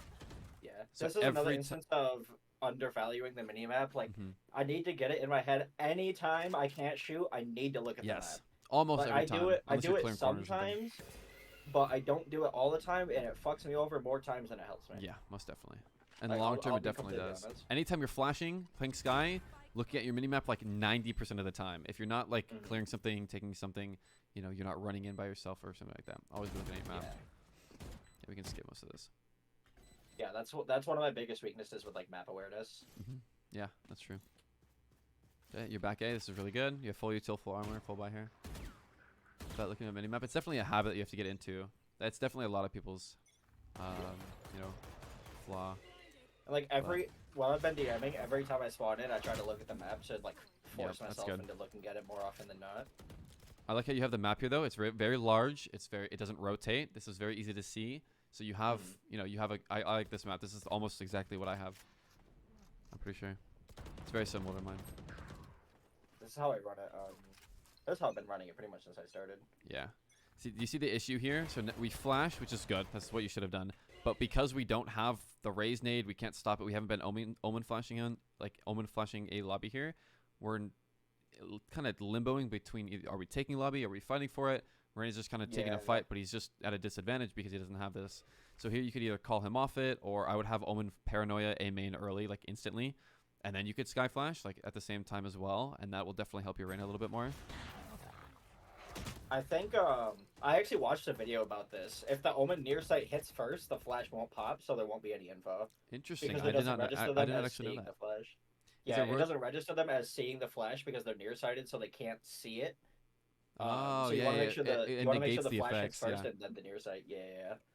Surely rotated is preference. I guess it is preference, but it's a little bit easier to look at the map from a first glance without having to figure out where you are, like when you're standing on it. Because then it'll also help you with a rotating map, and if you have it centered around you, then it might cut off part of the map. And I think it's just better. It probably is just preference, but I think it's better to learn on a flat, static map like this than have a rotating one, just for the sake of being able to just to be able to identify teammate positions and things like that. It's like 5% better, just being able to quick glance up. But I mean, either one, as long as it works for you, it works. Yeah. So Yeah. that's also what I it's was negligible enough to where running either one's viable. Yeah. That's how I see it. Okay, one flash. You still have heal here. Omen's kind of fighting by himself. Yo, nice. I make a stupid play here. It just doesn't work out. That's alright. I mean, limit testing like this is. I think it's totally fine. And in a situation like this, you're not giving up a giant advantage. You're just trying to get something going. So I think it's totally fine. And I mean, we're already down 1-5, so I just tried something. Yeah. You kind of need like a gamble play like that. Oh, he aced it. Yeah, he wins this round. Initial. It's incredible. Three. So he's ulting at 37 HP. So his HP will get reset when he dies here. He gets the first pick. That's really good. They troll, miss the knife. Oh my god. He's off tree. Now he has full util. Healing. God, dude. Waiting for the op shot. Flame wall to cut off his vision. He should have baited the top and then flashed in, but it worked out. That was perfect. That was really good. They definitely Chat, trolled that. this is high plat, low diamond, by the way. That's High that's what flat, elo low this is. diamond. That's crazy. Just so everyone in chat is aware of what we're looking at. Mhm. Yeah, this again, the Omen Smoke is a waste, but it's okay. Leaving here and rotating B is perfect. It's exactly what you should have done. Noticing that Phoenix rotated off B and then taking his spot. Just while you're doing this, instead of like knife out, you could still get shot from B main if they scale up. They've done that Yeah. before. I'll admit, doing this this wasn't an intentional play. It was just good timing. Okay. I accidentally found the right play, that's also something that happens. Like I'll That make does the right happen, play yeah. without even thinking about it. It could either be that or an intuition you had, but Yeah. yeah, Omen got picked off. I think he broke the door himself. I don't actually know. Hi Smurf, how you doing? How you doing? I think he did. Yeah, our teammates broke the door a lot. Hi Strong. Okay, another thing I'm gonna focus on here is your ultimate. I know that's something you mentioned in the beginning. Yeah. Something to focus on, when to use it, what situations and things like that. What I would do is right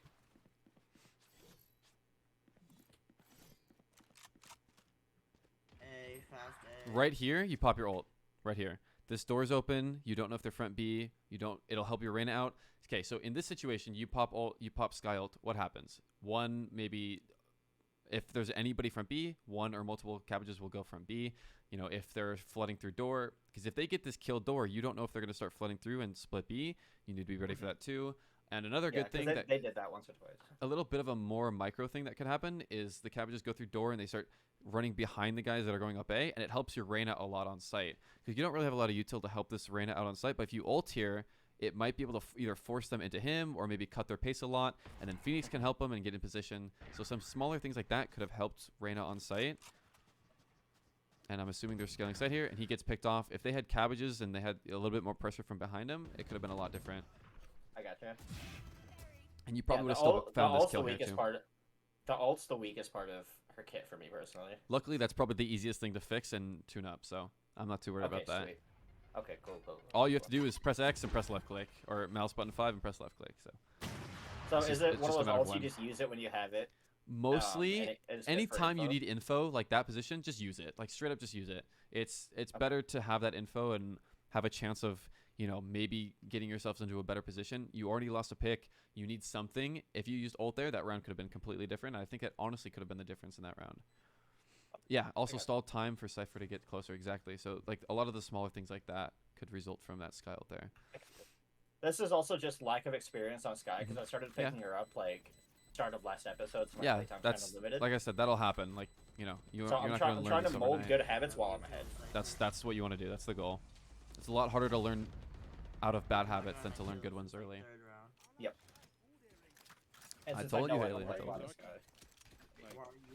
Now may as well do it now while she's busted. Yep, again, every single round, look at the ults they have. They have 4 ults. They especially, the important one here is they have Killjoy ult on Lotus. The reason you usually play a Killjoy over a Cypher is the lockdown is incredibly important, and it's super, super strong for in this corner front B or in this corner front C, especially because you guys don't have a raise, so they can't nade the Yeah, we Killjoy have to ult, fight right? for it, You which have to was- either fight for it or that's give it so up, dangerous. and it forces you to have a play that they have now control of, right? You're a cipher. Hold a I'm sight. holding C. Have Come they not A C? then. And your Reyna's just Not mauling. doing That's my alright. shit. I would have. Going I'm C. I'm really bad at self-evaluation though. That's another one of my weaknesses. That's why I Interesting. took up a higher level player. Okay, yeah. Then I think go it's always good to like get four a different and a half perspective rounds. regardless. Just prove Like, my point. you know, Yeah. that's what I do that all the time You're anyways not too. going C, so why would you hold C? There's another friend of mine who offered a free VOD review, so I'll probably do that at some point. Nice. you know, Yeah, to definitely do it get us just for the started looking. perspective, if anything. That was my reasoning behind it. I'm like, The dog another just one didn't does hit you. something. There's the flash. There's the ult. Flash was a little premature, but it's to force anyone close. This guy, Reyna gets a kill there. I don't dislike that play because you have a shorty, right? You probably get more value trying to go for a kill there. If you end up getting Yeah. one there, it's super strong. I definitely wouldn't ult here. Definitely would not ult here. But pushing here is fine. Instead of hugging this wall because they were already pre-firing this, try and get as close to the middle of this right side, like over here. I guess left side if you're looking at the map this way, and then you could scale and probably kill somebody in this area here. I got you. Are you cooking He your own did- Phoenix I was Molly? just Yeah, worried about yeah. there being a little gap because he threw it like super quickly, which there Mhm. was a small gap on the left side that Yeah, could be yeah. seen through. Oh, That that's was my unfortunate. one thought process. Yeah, that's tough. Yeah, he was just standing in the Phoenix Molly for a little bit in case they did flat out right there. He would have still been in shorty range to kill him. Nice shots. Okay. And you guys do win this game too. Every game is winnable, I promise. Oh my god. Yeah, it was I've an 8-4 won- half into a 13-11 win. Yeah. Or a 4-8 half into 13. I've won 111 games. I've won 0-12 games. It's totally winnable. That's part of Valorant. Game's never over until it says it's over. Game is never over until that number says 13. Yeah, I will there we say go. that to the moon and back. There we go. I mute at round 10. I deal with that for 6 rounds straight. I think that's totally okay here. This guy says nothing valuable. He doesn't set up anything, and he just dry swings and dies by himself. Yeah. I do unmute the Reyna once we switch sides. Because Reyna was throwing out some valuable stuff. So I'm like, that's one. Yep, so let's focus on util here. Oh So, flash early. This is perfect. Good flash. Okay, you know their lobby now. You mute him. Yep. Cool. Took that out of your playbook. Thanks, bud. Yeah, of course. I would still be playing close here. So another instance, you need to be looking at teammates, looking at minimap. When you see your Phoenix in a one and done position like this, play super close to the angle, especially on Sky, because you have the capability to pop flash around that corner. If they swing Phoenix, and Phoenix either gets a kill or gets traded, you can pop flash around that corner and either insta-trade or swing with him or do something like that to help him. Even throw the flash. You don't even have to pop it. Just throw it for some pressure. Most likely, if somebody is swinging that Phoenix, they're going to turn because they are trying to play anti or something like that, and then you'll have the advantage because you have a crossfire. But you need to be able to play off him here. There's no insta-threat off tree here, so you don't need to be playing, far back because you don't have to worry about a pinch. Yeah. And then this flash That's doesn't one really thing I do need to anything. work into my kit is fake flashing. Yeah, that's something that you can probably do later on once you've nailed down, the rest of the kit. It's like, Yeah. it's definitely like something. It's a skill, it's a tool, but it's not a fundamental. Every Sky doesn't need to know how to use that. It's just something you could pull out on the rare instances that you do. But here, this flash isn't really necessary. You already know you literally see 3 or 4 of them a lobby. This would only technically stall them, but it's not really stalling because you're throwing it behind him anyways. And now Phoenix, if you were close, you could have broke that cabbage for him. I didn't pop that because I saw where Phoenix was playing late, and I didn't want to flash him in case he swung out. That's good. But then that flash is completely useless, and now you can't trade off him. If you were No, I close can't trade here, off you him, could have and I taken first can't contact, flash and for it him. probably would have helped him or anything like that. That's a beautiful shot. It's very nice. That's unfortunate. There's no way to know that's coming. That's all good. I still would have definitely played close there and used this angle right here. Oh my god. Right where you're standing to the left right here. Use this as a little pivot. Right here, exactly where you're standing. Just pivot off this a little bit, maybe swing out a little bit, swing back. Just play off your Phoenix a little bit. Throw it, maybe dog close if you wanted to. But being able to help your Phoenix here is really, really strong. Yeah. 'Cause- I was kind of coming down from the Malding, so I wasn't really. Yeah, making it's okay. this round. That's also why though it's super important to just keep an eye on your mental and everything. Because if you can stop yourself from mauling, your decision making will be that much better, right? Yeah. Phoenix, Sky, Cypher, Omenult. I think we're on eco here. I think, what is this, a tilt force? What is this half? 8-4? You guys win this half? Or win this round? Our Cypher and Arena tilt force like 90% of the rounds, and at the end of the game I just started forcing with them, but I was trying to play smart eco. Okay, I would force with them here then. If your team's Yeah. full buying this hard, definitely force with them. Most definitely. Yeah. I was kind of Malding, so I wasn't thinking clearly this half, but that's rough game. How it goes. It's alright. Flash should have been a little bit earlier. As soon as Reyna gets this contact here, he gets this first kill, and he stays up. You should be staring at your map this whole time, especially if you're back here, because you won't be able to fight anyone, right? Okay, you pull up the flash, so you have the idea to flash. But I know you didn't want to flash to accidentally blind him, but this is where being able to control your sky flashes comes in handy. So let's watch where Reyna scales. Let's see where a good flash spot could have been. He gets this kill. Insta flash here. Like as soon as you can, throw this flash. You can wrap it front rubble. You can wrap it front here. You can swing it in front. But But or dip it under the rock. yeah, like you in can front of even the rock. throw it directly in front of him. You could even just throw it straight ahead and just say I'm not popping, like not flashing or something like that. That way he knows not to turn. But most likely these guys are going to turn, and it would allow him to swing. So something super standard like that. You don't always have to pop it. But I see you flashing deep so you don't blind him. Beautiful dog. This is perfect. Make sure you clear everything. Nice. Okay, you see both. That's good. And you guys push. That's perfect. That was good.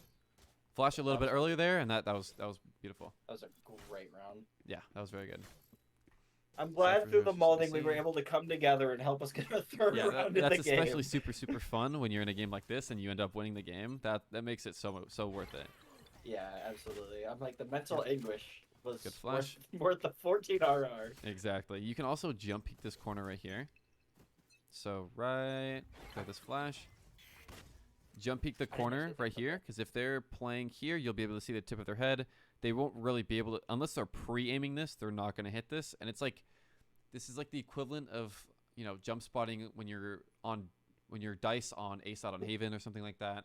Maybe if you're jump spotting behind truck on bind on A site, that this jump spot could give you more info. And you can see all the way down to this wall right here if you jump peek this corner.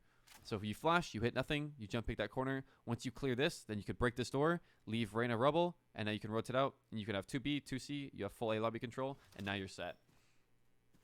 I gotcha. I didn't actually know you could jump peek over that rock. I Yeah, thought it was a bit it's too high. super strong. Thank you, Pookie. Flash front B, that's good info. Okay, as soon as Reyna sees this race here, you should be running up to try and help him. If he dies, you need to be in a position to trade him.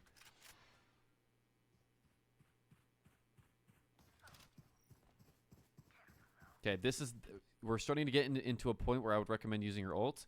Let's see if there's a really good window for it. I think I use it Gun in out like here. 5 to 10 seconds to This is good. kind of help the retake after Yeah. the ult. That's good. That's good. Dog for the ult, make sure nobody pushes up water. Yep, you cleared close. Good ult. Yep, perfect.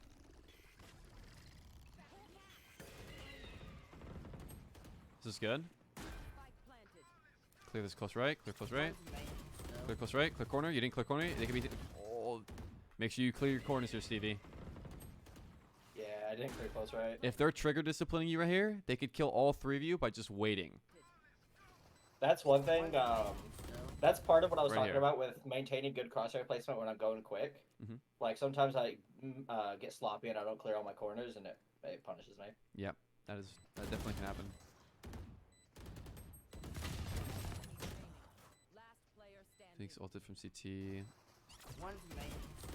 Because you're Phoenix ulted here, you really don't need to fight. All you need to do is hold here. They have two options. They either back up, give you this space, or they fight for this. If you hold this left swing here and they won't be able to swing, then they really only have two options. I guess it's hard because you were kind of just clearing this left angle. I think it's okay because you were scaling with the ult.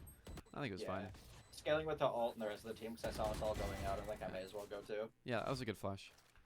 All right, we'll go to the next half He played here. that super well. The Molly Flash actually pinned him like super nicely. They did. I'm gonna go to the bathroom real fast. I'll be right back, and then we'll continue. That's definitely good, Haley. You learn a lot when even watching your own gameplay. What a trip up. Yep, so good flash here. There's two really good flashes either behind rubble or behind this corner. I prefer this one in this corner because if you flash here, they could still be, you know, tucked here. Perfect flash. That was exactly where it should have been.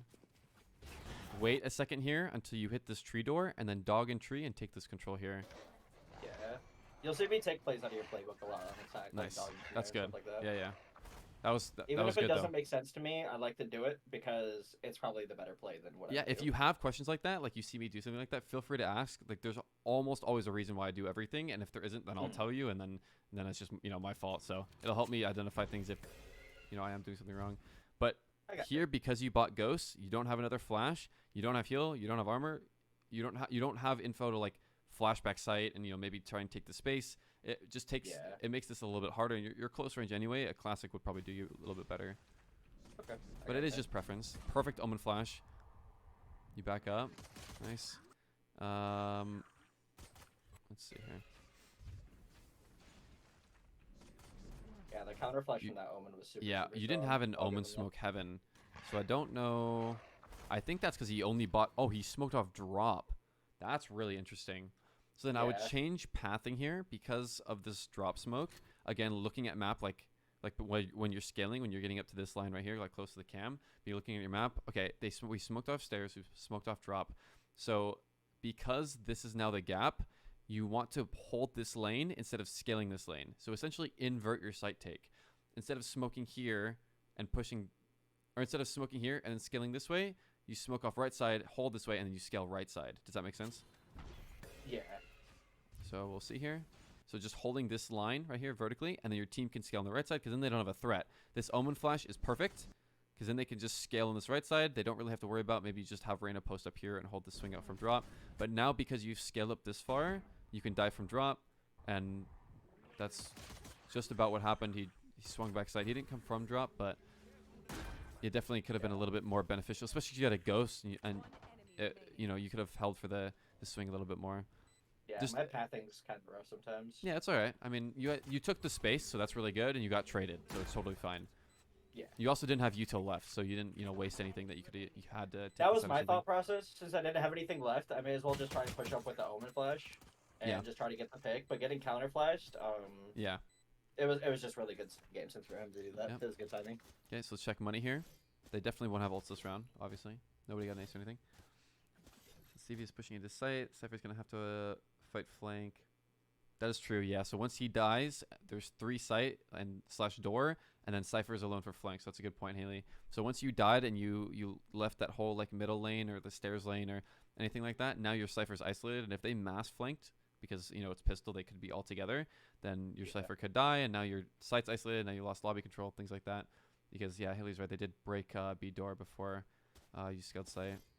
So just another small thing. That's a little bit more micro, but that is what you have to keep track of.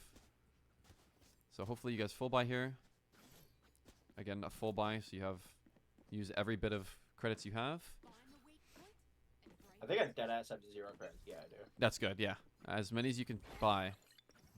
You want to start with probably when you're buying on second round, if you win pistol, you should usually start with, it's really hard, and I think it's role dependent, but you definitely would start with probably a good weapon, then either heavy or light armor. I don't know. I guess it is just role dependent, so I wouldn't really be able to say, but Yeah. this is And I figured since I'm Sky and she's meta on this map, I wanted my util first, and then yeah, I think again. that's definitely a good call. You can almost never go wrong buying util first and like prioritizing util. I think that's really, really strong. Yeah, But this right especially on my here role. is exactly why the raise is strong. So watch what happens. You see how much damage they did with just a nade, how much time they stalled, and how much space they could have taken. They could be anywhere near this close area right here. They could have a triple crossfire here, and you guys have no idea. Smoke off stairs, clear left, beautiful. I could see that was with intent, so now you clear this left box.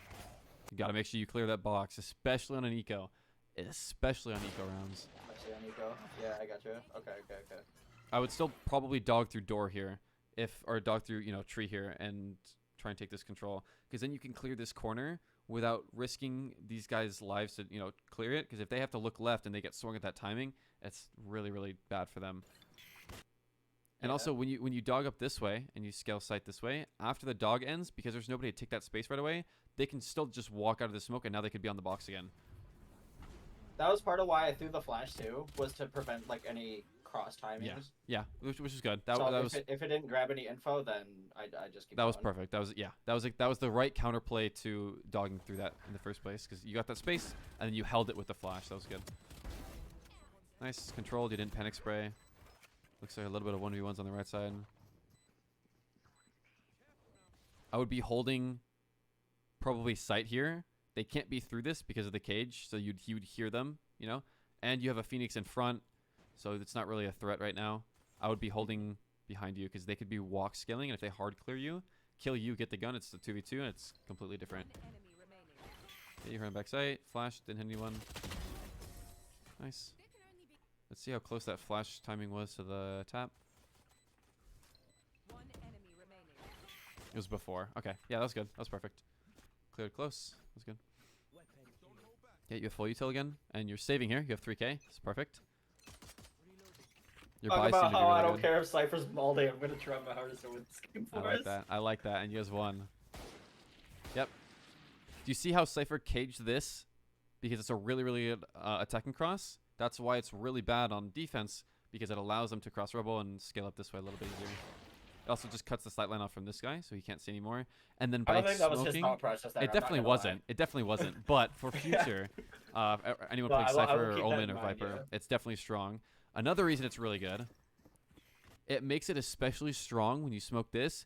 Not only can you cross rebel here, but you can jump on top of the plat, drop down, and swing in front of it. So you don't even have to walk through the smoke. You can walk around it. You can walk through it. You can walk through it and go right side. You can walk on top, Yeah. drop down, and then swing in front. That's another reason it's super strong. You don't have to swing from rubble. Yeah. I don't know what Cypher's doing here, but he's just in there. Okay, you cleared the box. That's He good. started throwing after defense because Reyna tilted him. Okay, cool. A little bit of wasted time here. Now they could have scaled anywhere, and you know they have that side control back. So either wait a little bit closer to where you guys are able to scale. You know your teammates are going to go tree, so you either I would definitely flash them into tree here. You can do that one of two ways. You either flash through the door here and flash it so it hits this corner, or you flash it around and then you tuck it in here. That way you can still clear tree. You don't have to be with them, but you still help them a little bit. And then you are in after they clear tree and after they put some pressure here. If you go in first here, you're going to be isolated because they're probably outstairs. They're probably close. Maybe holding close crossfire, something like that. So my path timing isn't so off. Yes, the timing, yeah. You need to wait for them to scale out tree here before you go in. Because now you are completely out by yourself. You don't really know if they swing out here because they're not out yet. I didn't see if there's a smoke there, but you know, there could be two people standing here, something like that. Yeah. But walking up here is definitely not a bad play. You didn't have any util left. It's a bonus round.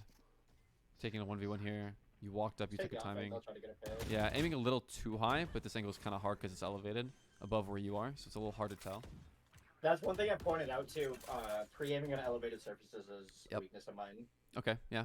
Just being able to identify that, and then same thing. You're practicing, like talking about going through a map and like hard holding like off angles and hard clearing angles and stuff like that. You can do the same for crosshair placement. Just listen to music, run around a map, try and practice aiming at a correct level. And there's a lot of times on maps like this, especially, there's a lot of parts on the map that are intentionally added or textures that are intentionally added to exactly give you the line of where their head would be. So for example, here it would be this line on this box right here, which is something not a lot of people know, but it's super, super useful because then you can kind of cross-reference that and use that, to your advantage. That's kind of what got me into like being able to hold my crosshair head level in the first place. As I saw that it was over a year ago. I can't remember when, but I saw it and I kind of took that to heart and I went around for a little bit. I'm like, oh, this is easy enough, and so I kind of started adding that in my gameplay. Yeah, that's really, really good. So another thing to look at, a little bit more micro than macro, but when you die here, look at this lane that you open up here. By dying before your team got inside or took some of this map control, if you were to die here after they took site, then it would be good because they can already set up. They have some util down, they have bomb down, and they're in crossfire positions. Here, while Omen's planning, this is a 3v5. And they don't have, you guys lost all stairs. If this guy flashes and swings and kills his Omen, you guys are almost no chance of winning this round. Yeah, exactly. Haley's right. Same thing as before. If you die, Cypher's now alone for flank. You have 3 site, like 1 door side, but you've lost this whole lane again now. So where would I play in the meantime then? Would I hold site or would I hold You could play in this corner here. You could play back here. So just play decently close to your Cypher, but close enough where you can hold the lane so they can't swing out stairs on your site guys. I would also... It's fine to scale this way, especially on a bonus, but just do it after the site guys scale up and take some site control. It's just on timing. It's just a timing thing there. Yeah, and that'll come with experience. That will come with experience, but now that you've identified that, you can look for that almost anywhere. And then anytime you VOD, take a look at that too. Look at the timing, look at your death, look at what lane, when you die, when somebody rotates, look at the space that they give up. That's all. It's like chess. When you move a piece, you always want to look at what piece it was guarding or what piece it now attacks. It's the same exact thing. When you give up stair control, or when you take stairs here, but you die, look at what you give up, and that can help you, put yourself in a better position next time. Yeah, and I don't play chess, so that analogy means nothing, but I'm picking up what you're saying. Yeah, it's okay, it's okay. Alright, yeah, for a bonus, that's not too bad. You guys got bomb down, you got 2 picks. I think Cypher was trying to hard throw once we switched to attack, or was just kind of lost in the sauce. Either way, it was a tough game, I'm not going to lie. So it made it really good that we won it. Yep. There's the raise nade. Force your Reyna off. It took so much out of me. Should probably be healing your Reyna here. In this little dead time right here. Yeah. Yep. Okay, hit door. Dog through door here. Dog through door here. Okay, you click corner. That's good. You see raise. And you look for another player. That's really, really good. You didn't tunnel vision on him. But again, the flash. And you can't really scale off that, right? There's nobody that can punish. that flash or take that space that flash made. So again, just the timing, focusing on where your teammates are, looking at your map, and using some of your util for duel as well. And again, another timing thing there. Yeah. That's right there. That raise. That's one thing that I was talking about with like not being prepared for fights. Like I've talked about that. Not in my notes, but in the past. Yeah. I kind of rush things and I'm not prepared for it. Yeah. Well, you were prepared, but you were only prepared for this fight here and this fight stairs, not this one here. Yeah. And that's what also caught you off guard. Yeah, I skipped a step in clearing that Yeah, angle with the yeah. raise. A little bit of tunnel vision there on those guys. Notice another silly little macro thing there. Shoot. Which guy? Which guy? Omen has both smokes. He has that bomb down. I think that smoke just gives them something to play in. Either smoke off drop or smoke off heaven or smoke off stairs. One of those three is definitely the looking sight instead of stairs. Yeah, that's true. Haley's right. Yeah. Yep. Okay, you guys get bomb and rotate. That's really good. Because with the smoke, you give them something to scale in, right? If they're drop, they can scale out sight. They can play in the smoke. You give them so much more map control, and now you can't really push that. If you push that and die, you lose your advantage, and the round's pretty chalked. So this is a really good call. You don't know if they're front B here. A lot of times the B player, when they're A side, they break door and put pressure on this door. They will scale into B main. They'll probably hold this. They'll play an off angle here. And they could be triggered disciplining right here, so you just got to make sure we clear it. And Phoenix is not clearing it, but it's okay, because they're probably not here, but it's still something you should be aware of. This guy is AFK. That is crazy. Yeah, I saw that on the map, but I didn't want them to worry about it yet, because it was still one more person. Not gonna I lie, think she was probably AFK for like 4 rounds. interesting. That definitely helped you guys with momentum. Yeah. Haley said, not gonna lie, I probably couldn't notice 99% of this while I'm playing. So that's the point. That's what I wanted to give. So one thing, I focus a lot on micro, but I need to take a step back and focus a lot on macro, but try and give some of the principles of micro along with it to try and supplement that a little bit.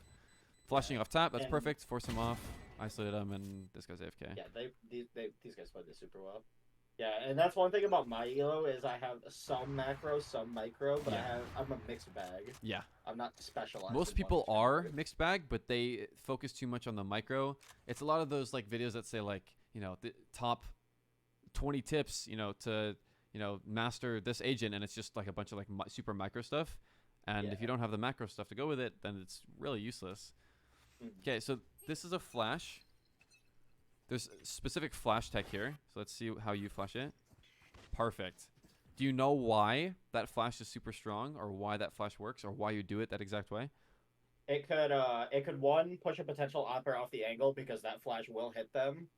It could also potentially flash somebody playing behind mound. I don't know if I flashed it back far enough for it to hit them to allow us to scale up, and it could also just potentially alert of somebody maybe wanting to cross or wanting to play back mound.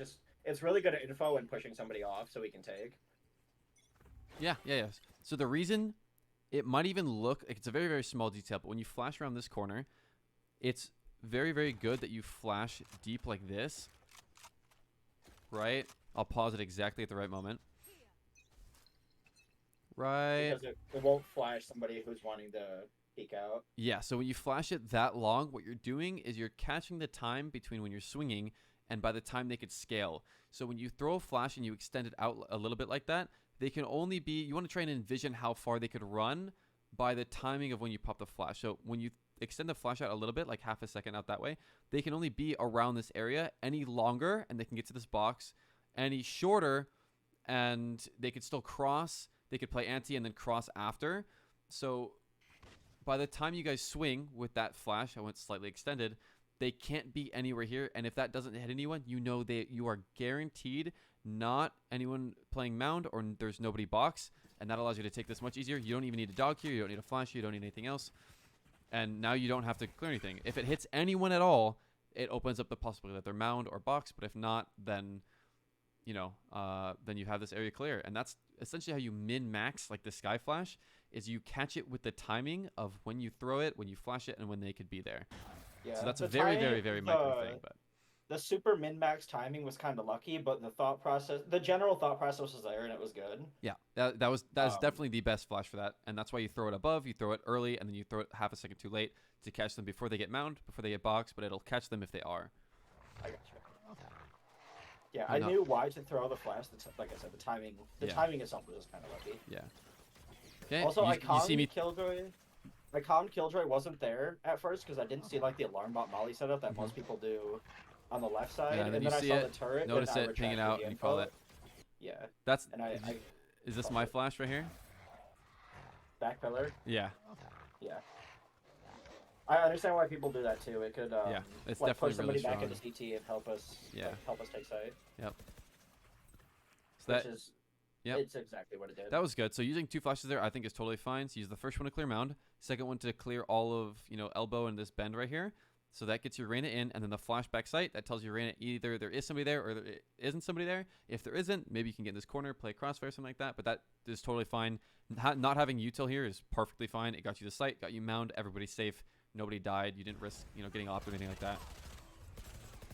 And now Literally, my thought process going into like any Lotus game, I've seen enough Volt play to know how to. that's good. Take a second on Straight up, like if you are learning a character like that, you can almost copy any like decent Immortal 3+ and almost take their play one for one, because usually there's a reason to do it. They're not going to be doing something just because. There's usually a good reason for it, and then you can learn what that reason is after, and understand the micro stuff like I was talking about with the flash long. Like nobody would understand that unless they were explained that or played Skylore And I'm enough. really good at picking up like concepts behind ideas. So Yeah, pattern this recognition. is another thing that happened in Siege. My game sense evolved a lot faster than like my mechanical skill did, so I was able to Yep. go higher than someone might think I'm able to just off of.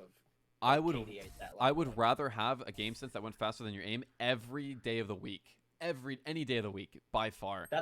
Yeah, that's how I hit Plat 2 on Siege. I know, Like I was only hard stuck Plat 3 for like a season and a half. Like Yeah. I pushed past that pretty fucking quickly. No, that's really, really I strong. could have gone higher if I kept playing the game. But Yeah, that's really good. LMG might have kind of. Well, I can't disguise my gameplay like Stevie. Guys in your game don't watch Volt Aimer. on Twitch. Exactly. Yeah. See, there we go.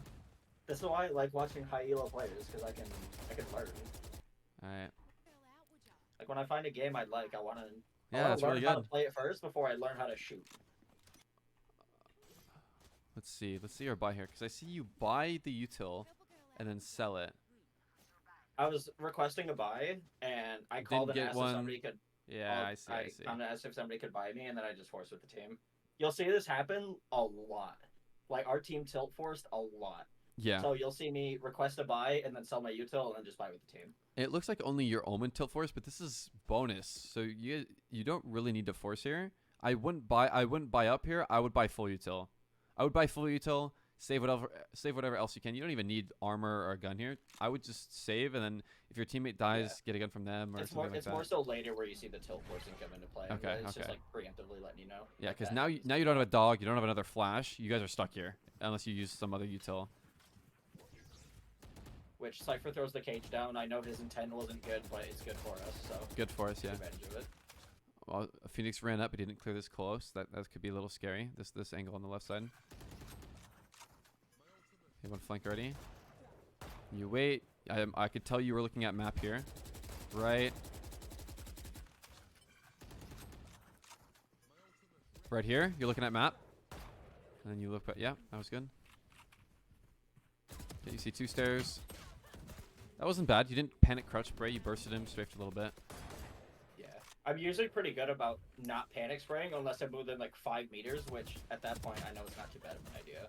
Yeah, exactly. Calming X person, can you buy me is more likely cause people to buy more direct. Test back the hole on the person with money. I don't know. Yeah, exactly. Most definitely. All you can do is give your best efforts. You can try. You can't control what they do. If they don't do it, it's not your fault. You asked and it just didn't happen. So, you move on. But let's see what the game plan is here. So here's where we stop. We wait. We look at everything we have. We have pretty full Omen util. They have Killjoy for retake. Play for mound. Well, Omen util, we have Phoenix Ult, which can help take a site if we need it. It's another Skydog. Yeah, this is a little risky. He probably should have smoked on top of him and waited. Randy got the pick on door. That guy tried to take a one-on-one. What's up, Suve? How you doing, brother? Hey, Suve. How you doing? This round tripped me out because I thought the Killjoy placed the alarm bot from CT. He didn't. You'll He you'll placed it see from when it comes waterfall. up. Yeah. Oh, Suve, you hit Immortal, dude. Let's go, man. Beautiful. Very, very cool, man. Good shit. That's what I like to see from you. I missed that. I want to see this real fast. I probably would have assumed the same thing. You got that kill. You swung out trying to find the Yeah, last. I didn't think it could be placed out that far. Okay, let's see here. I was talking about that after. If you guys are winning A, honestly, this is totally fine. Like continuing to go A. If something's not Yeah. broke, don't fix it. That's something I do a lot. Like we'll win a site a couple times or a site take, and then I'll try and switch it up to try and stay unpredictable. But then that doesn't work, and it would have worked if we just stayed with the original plan. So Yeah. And I know my A take is really strong because I have good plays taken out of your playbook, so I'm just like, yeah, fuck it, may as well Might just as keep well. going. I know what Yep. I'm doing. that was good there. You didn't want to Something. overextend. You'd rather heal your Phoenix. That was good. Okay, now you should be looking at what you want to do with your ult. So we take lobby, we flash corner. Perfect. Kill one. You're kind of looking at map here, I can tell. It's a good dog. You tag him. You didn't want to over-aggress, so you heal. So now you have two options. What probably the best play to do here is you just sit, you wait. You don't know how many else are on site. You don't know if there's anyone flanking. You just sit, you wait, you cut noise for about 20 to 30 seconds, and then you either pop ult and hit, save ult and hit, or you just rotate out, something like that. Yeah. And I can't remember exactly what we do here. But I know we Looks went like a little bit of couple rounds everything. with the AFK guy. Yeah. Yep, perfect ult right here. Okay. One door, one close door, and two A site. All right. Yep, trying to isolate this guy. With the shots, but that's how it goes. The thought was there.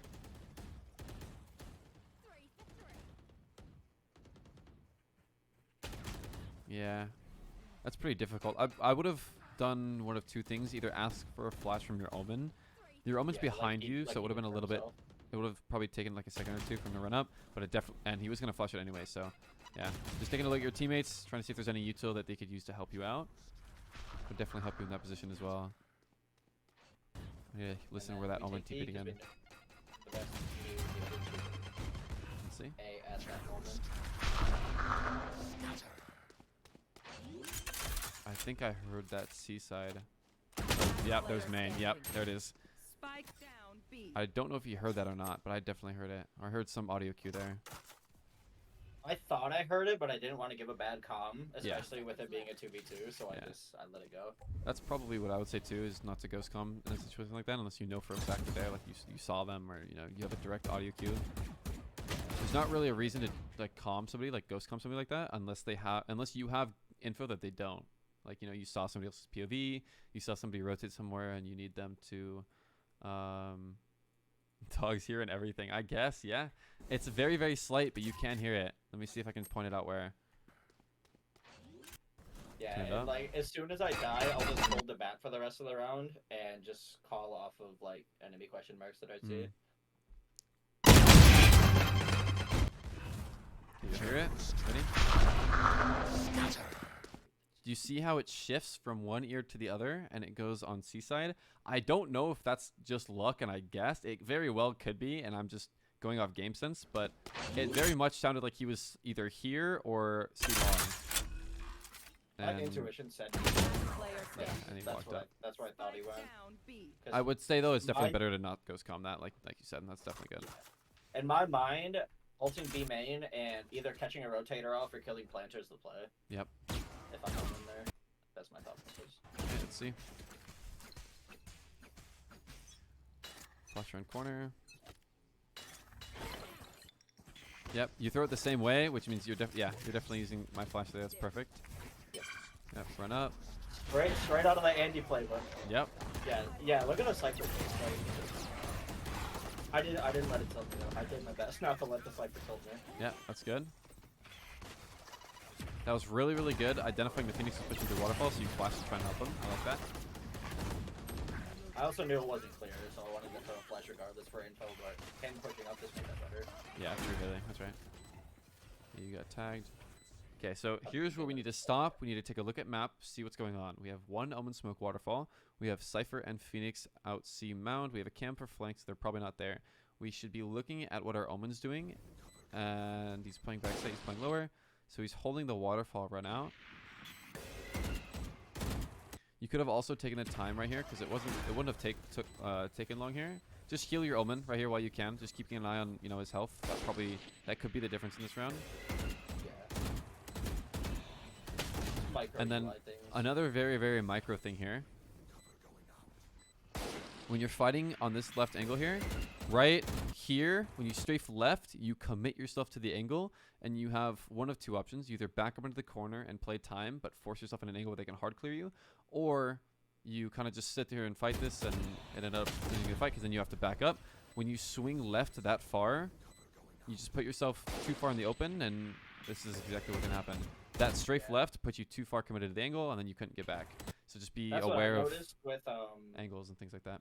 That's what I noticed when I watched this back, because I usually play like Jet on this map, so I'm used to like holding more aggressive angles on retake. So I have to readjust myself to playing Sky on this map again.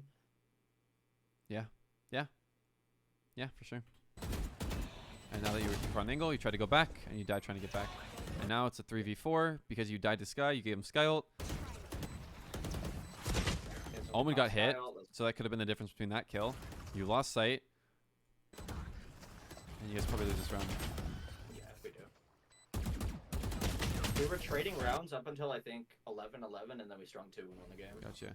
Think about how much different this round could have been if you were either still alive or you didn't overcommit to this. Yeah, because you giving specifically Sky ult here meant that this site player could have been isolated, and they knew where the other two were.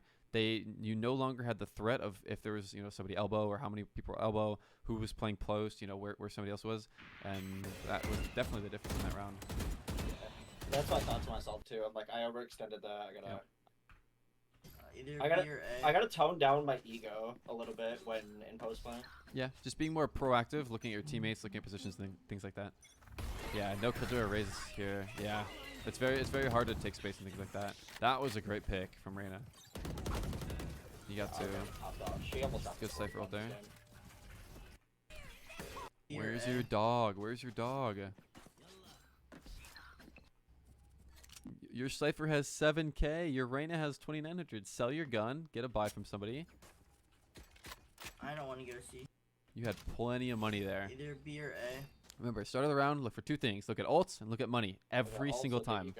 Make that your habit every single time. Go down the checklist. Okay, look at money. This is what I was talking about with me doing a lot of mistakes I normally wouldn't during. Yeah, I got you. This was the game. That's definitely one thing I could see as being the case where it's it is identifiable as being something that you probably don't do all the time because it is something as silly as eco, but you do just have to make sure you're proactive about it. I was so fucking tilted just trying to wait and get the game done. I'm not gonna lie, that raise based on that second satchel was probably full blind by your flash. You could tell by the way he threw it in like quick succession like that he was most definitely panicking. Yeah. He was definitely full blind there. That's why you got the assist in. Alright, see what Cypher gets here. Okay, you see one sight. Definitely break door hit B. Break door hit B. Break door hit B here. You'll see my mic icon pop up and ooh, I like that. Yeah, I've never thrown that, but there. Yeah, I like that. Right there, I calm to cancel and go B because I saw all of them. That's beautiful. That was perfect. Nice. Yeah, people undervalue like throwing stuff through that hole. Like yeah, that's really good. Playing mound is awful with Omen smoke up. Yeah, most definitely. Yeah, really you have to plant it perfectly in order to make that work. Again, going A side here. If the enemy were playing this right, they Omen flash, they raise nade, they sky flash, and then they one-way A main, you guys wouldn't be able to take this. You guys would get punished for it. And there's the flash. And there's the nade. But see, you have this cross now, so you can get to rubble. That's a good cage. Got that first pick. Clear left, nice. Clear box, perfect. Clear close. You do the same pathing with your dog every time. So if enemies get smart and they identify that, and they either play tree or they play, on this default box where there's shotgun or something, and they hear this dog, they'll know the pathing. They'll just play around that. They'll play crossfire somewhere else. That's one thing I actually didn't consider that because I'm gonna kind of give diamonds less credit than I might want to. I don't think they're smart enough to identify that yet. yes, so very I might true. have made mistakes with similar pathing. Very so true. I Very just true. I took a good play and I just ran with it Thank you. because Haley. I saw it was working. Here, swing with Phoenix until he gets swing with him until he gets this kill and you clear this, then back up. I see you trying to hold this because you heard the dog, but if he dies here, then you just lost a 1v1 and now it's a 4v4. Yeah. Not ready yet. That's part of why I threw the flash too, because I saw him pushing up. I at least wanted to try to help him in some sort of way. I feel like it's better. Were you looking at map here, or was this just autopilot? Autopilot, 100% autopilot. Right here. My autopilot got really bad at the end of this game. The last like 4 rounds were just autopilot. Yeah, Valorant is very. It's a very long-term game. You have to make sure you're locked in the whole time. ready for It's it, especially it matters most late game. Like I don't know what he was doing there. Yeah, I was just mentally not there for like the last 4 or 5 rounds. Gotcha. I'm done kidding. I was Give me just a little like, bit. let me do what I know works and just try to get us out of this game. And win. Yeah, this was a 5v2, by the way. Look, 5v2 post plant. Okay, you autopilot. You get traded. Guy behind gets 2, right? Flash isolates the Phoenix, sprays him through the. Oh, he kills the Cypher instead. Now it's a 1-on-1 sight. This guy autopilots, loses that. Now it's a 1-on-1. 5v2 turned 1v1 in what, 20 seconds? Well, less than that. I And think it this was could like have been 10, 15. yeah, and that could have been completely avoidable if you didn't autopilot. Yep. I need to stay focused. I Yep. really do. That's a big His problem ba- of mine. Like his- when I'm tilted, it's so hard for me to focus. Yep. Because I already knew I wasn't performing the best, like picks wise anyway, so it was kind of messing with me. And then Cypher, Reina, Molding. It just wasn't an enjoyable game. I'll just say that. That It wasn't definitely fun will to play, happen. and I got off immediately when the game was done. That I was definitely done for the happens. night. Yeah. Oh, I mean that's Yeah. that's totally okay. But you have to make sure when you start a game, there's one of 2 solutions. You either win or you lose. You're guaranteed one of those. It Yeah. doesn't matter what the solution or the end result is. You have to make sure you're in the right mindset the whole time, or else you just flat out won't improve at the same rate, and it's really just That's not worth where, your time at that point. That's where the note of external sources kind of stressing me out too Yeah. much comes from, because like I noticed that in this, and I'm like, I gotta throw that in there because that's a definitely problem a lot. that's definitely something you work on long term, of course. Yeah. Yeah. Okay, so right here, what happened? Sky saw his gun barrel. I'm like Yep. 99% sure she Yep. saw the barrel and was able to just Yep. free fire off that. Precisely. They I won knew a that immediately as soon as 5v2. you They won a 2v5 post plant retake with 0 site control. They ran out, got ice. They On got A every site, pick. nonetheless. and Dude, isolated that shit's every pick so on A site. AIDS. Yeah, but it That shouldn't have shit's been. so AIDS to retake. But it shouldn't have been. I autopiloted and wait, you lost it. Yes, very true. And no dog and 1 flash again. If you have to, light armor for it. I should have. It's worth. If you are a solo initiator on almost any map, light armor to get full util almost every time. I gotcha. No, don't open Genshin. No. Start playing Sky. I would love to help you out, Haley. We'll get Sky's fun and she's my whole- crazy good. my Let's whole not chat will slow. be filled with Sky players. Every single one of them. We're gonna convert everyone. Sky's fun and you can play aggressive with her and she's super good. What's not to love? Exactly. Imagine you had dog here, or Yeah. another flash or something. You got traded. It was good. There's another one there. I've got your trail. Good Molly. There's the flash. Fine, Omen fun. Omen's There's the really flash. fun. I'm just not good at him. Curious to see what they do here. Yeah, the next 2 rounds we win in the Pop. Enemy remaining. Okay, they probably just played slow, default, work a pick, get a pick, and play man. Alright. You guys win this 13-11? Yeah, 13 Okay. Smokes is so Z. Sometimes Omen is super fun. I love playing Omen. Omen, because you can do a lot of fun things on Omen. That What rank is this, by the way? okay, that's annoying. Did you unmute him and that's the first thing he says? This Who, is the Reyna or the Yeah. Cypher? Yeah, the Reyna. No, I had him unmuted for Ah, most of the okay. attack half, but he was really Oh, careful there. annoying. I will say. Yep, watch the same dog path, I'm assuming. Yeah, it would have been the same path. You want to get a gun? Careful, gun out. They could be up C. They could be standing right here by now. Just keep that in mind. Same thing. They Should could be have anywhere done that close before here. I They could be think. back box, close corner. You don't have any cipher trips for B main or C main. They could just scale all the way up. Again, assume that they're there. Don't assume they're not. Gotcha. Especially in a situation like this. This is like the prime example. If you hard clear one of these corners and one of these guys is playing too far and thinks he's trying to get a pick because he's being sneaky, and you get a pick, you turn this 3v4 into a 3v3, and you have that map control because he gave up everything behind him. Oh yeah, that was the best, Caden. Hey, you see him heaven. Flash in 3. Keep an eye on your cooldowns. Like that. Own pronoys. I would probably flash. Oh wait. Off this here, I'd probably just curve the flash like around Flash to the around, left yeah. corner, so it doesn't blind any of your teammates, but it might force them back if they're trying to scale from here. Oh, fast. I think Yeah, that came that's fine. from like all the way back It did. to CT. It came from back here, but That's he the, probably wouldn't have flashed that unless there's somebody close. I heard the audio cue of it like winding up and coming close, so I knew he wasn't super close. Yeah. But I shouldn't have aggressed there. Yeah. I Yeah, noticed well, that. because we're not worried about him because we know where he is now with that flash. We're worried about anybody scaling with that. Yeah. If they swing that and hard clear that corner, there's nothing you can do there. But if you try to force him off a little bit, then it could be different if they were pushing you. But I don't think they were. They didn't swing off it. But Like that. yeah, Yeah, that this was- definitely came from deep because it was too high. Yeah. This is what I mean when I say I have a ton of untapped potential. It's just like too many like. Yeah, critical that's mistakes that's that I how make. this game works. This game is too complex to be able to just pick this up. Another instance here, if this guy timed you because the Omen flashed this, he could have scaled up and is standing right here, and he could kill you right here behind you. Oh man, just stick it. You're Right here, Yeah, he could be that standing. Any of them could be on your side. You didn't Teammates clear got you. anything. Okay, there's I turret. think I died from sitting here. I think. Yeah, they could wall contact up here. Got a pick. You're kind of just brawling it out. Okay, they My win mouse this wire hit post. the wall there.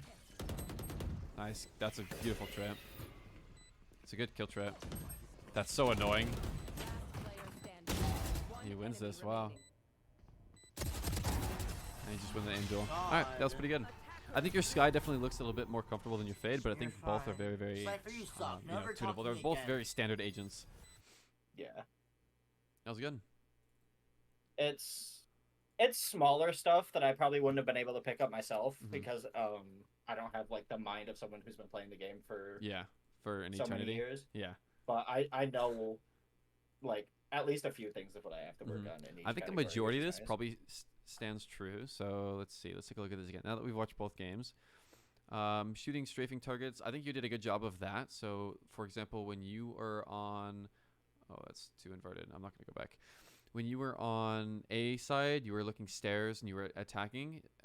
I remember I said you didn't crouch pray, like you didn't panic. I think that was a good Yeah. job and good example of like shooting strafing targets. Yeah, you it's know, you like didn't panic spray. my movement is okay with it. It's like keeping my crosshair on the target is my problem. Mhm. But I found a good aim lab exercise to help with that, so I'm gonna be doing that, which is gonna help. So I have pretty much everything mechanics wise I had practice down for already. Gotcha. Now, Like so the playing to practice before we it's started the this. Moondrop Blessing threes. They're not sure brand. The trash talk at the end. Yeah, I saw that in the chat. I can show you Pookie at the end if you like. We're gonna do some Voltaic as well. Second thing, It's- crosshair placement. Go ahead. What were you gonna say? It's pretty easy to set up Voltaic. It is, won't take yeah. you too long. It is very easy. Go ahead. Crosshair placement on elevated surfaces. That's exactly what we talked about, and we noticed that as well. Maintaining crosshair Mhm. placement when moving quickly. I think that was pretty good, but I think the biggest thing is the elevated surfaces, and that's just game time practicing. You know what surfaces are elevated and things like that. Once you Yeah. get that down, it becomes muscle memory. You don't ever have to think about it again. And I haven't. I'm sure I can find people who want to help me practice with that, like swinging steps and stuff True. like that. Yeah. Like pretty much anybody in this Discord, I'm sure would be. Yeah. wanna Oh, I'm sure. help Yeah, with most that. definitely. How do they sound? They sound really, really good. I love them. Yeah, that's totally fine. So we'll talk through it at the end. We'll make it happen. What is Voltaic? It is an aim, I guess, either training or benchmark, or I guess it's a training program that you can use to kind of evaluate your skill and work on some of the micro skills of aiming that you maybe aren't the best at, like reactive flicking, or maybe work on your static and things like that. It gives you a baseline so you understand where you are, and then you can, focus on the micro of each skill. Use the adapter tool. I'm using a Focusrite Scarlet Solo right now, and then I have my Cloud Lifter that I'm gonna hook up once I get a another XLR cable. I need a specific one. All right, let's see here. So game sense, mid round decision making. Yep. So I think most of this goes up to like setting up plays, adapting into plays. I think the first two specifically. So mid round decision making, and setting up teammates goes at just map awareness. So making sure you're looking at map a lot more, making sure you are aware of what your teammates are doing. If they're swinging something, throwing a sky flash to try and help them. Something like that. If you're not going to swing with them, try and help them a little bit. Throw some util. And then adapting to enemy plays, that's pattern recognition. You're naturally going to be good at this because you came from Siege and you're a a game sense type of player. So that should be pretty easy to obtain over time. That's definitely something you can get by VOD reviewing, and that'll definitely help you a lot. Yeah. And I can definitely tell, even just like over the last couple months, it's gotten a lot better. So that's good. That one's just time. Just play the game. Play the fucking game. Yep, exactly. Because my goal by the end of 2024 is Immortal 1, which I think is definitely achievable if I just put the time in. Yeah. So there's also another.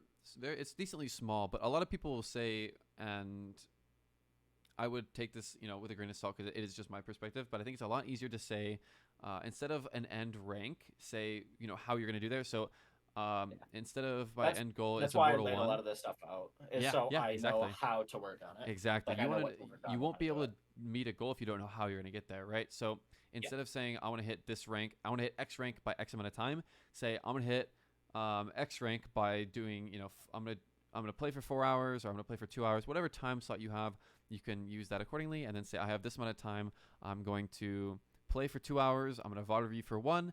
That'll be a much more efficient use of your time than just spamming a bunch of comp games where you just lose over and over again, or you win over. Like, it doesn't teach you anything. And so I usually do 3 games a day and then try to find spots where I know I got tilted and dying in a stupid way and try to fix it. Yeah, that's pretty good. Yeah, that's really strong. Yeah, that's what I'll take right there. I'll explain a lot more of that after the recording and everything. Let's see anything else here. So utility, overusing utility. I think that mainly applies to Fade, and I think that's just because you're trying to get more value out of it, or some value rather than none. So I think that's okay, but it's easier to tune it back. And I think that's all you really have to do is just understand the purpose, what you're using utility for, and then not spamming it to make just to get as much out of it as possible. Knowing when to use Fade Eye and Seize Dot, yeah, pretty much. Also find value with Seize. I think you did a pretty good job. For example, when you're attacking on B on Bind and you're scaling up long, seizing back sight, maybe seizing close, because you can also use it for info, right? If you throw it in the center of garden, it'll attach onto anyone, even if they're in a smoke or out of smoke. If you throw it in the middle, it'll hit everything, and then you'll know if they're in, garden. So you can use it that way too. That's pretty good. How do you sign in? I think you just have to sign in with Aim Labs, and then I think you have to create a Voltaic account. It's free. They don't spam you with emails or anything like that. It's definitely worth. I feel like that line's a bit better. Find better micro scenarios for the C's. Yeah. I know how to use it.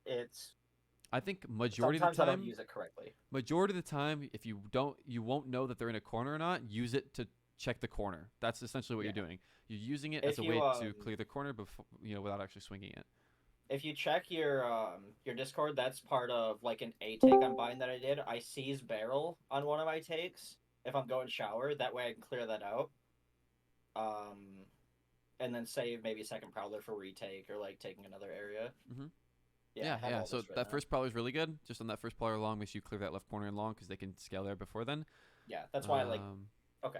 Yeah, I'm actually gonna adjust that right now. Yeah, that season cubby is really good too because it clears inside crate. It clears that cubby.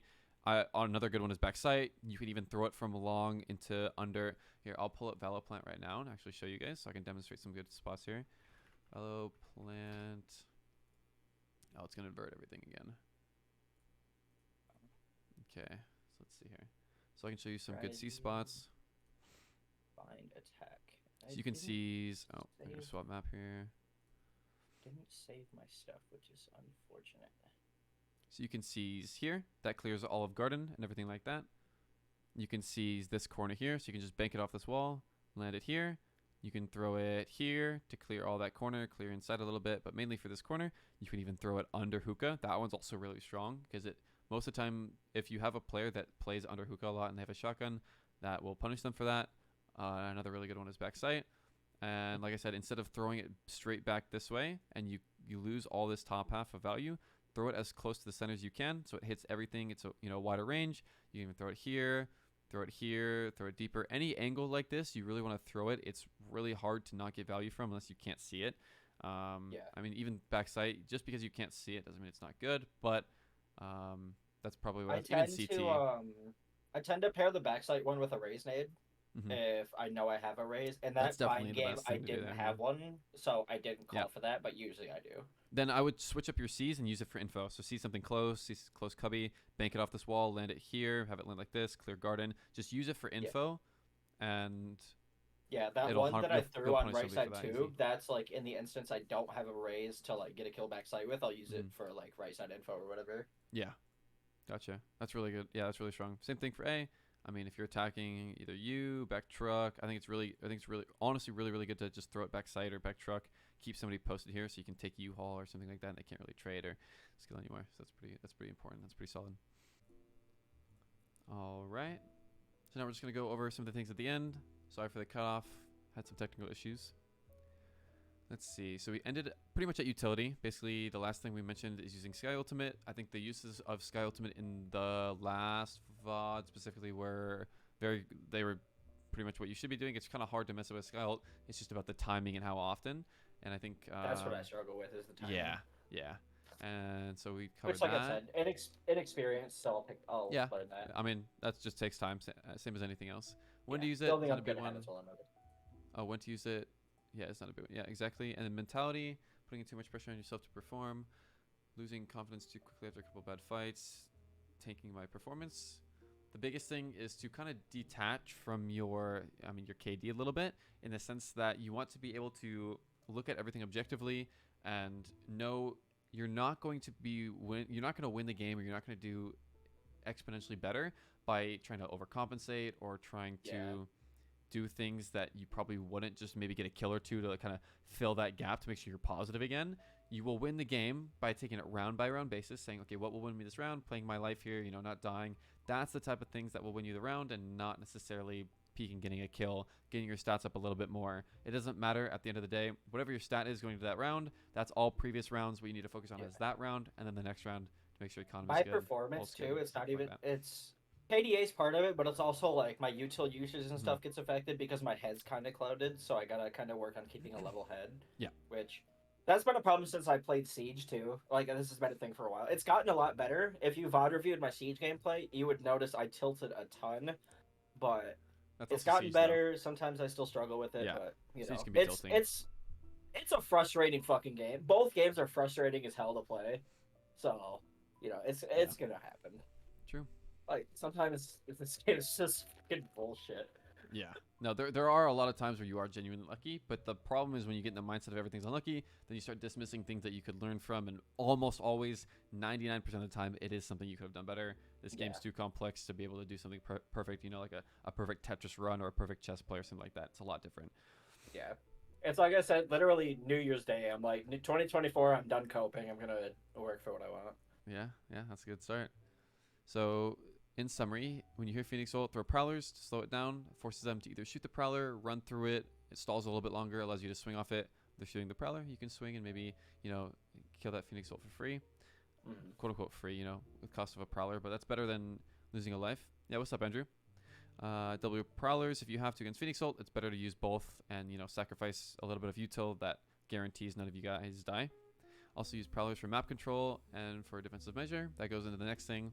So you really want to use Fade's Eye for general area scanning, and this is something that is super general, whereas the Prowler is something super precise. You can clear a specific lane, you can clear an angle, you can clear a corner, you can clear something a little bit ahead of you, and it's super, super strong for map control, but it's much more precise, whereas the Eye is, much more general.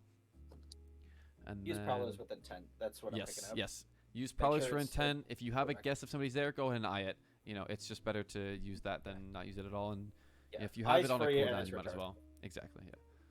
Like I said, great use of Sky Ult when utilized. So when you did use it, it was good. Timing was pretty solid. Just try and use it more often. If you have to, force it a little bit.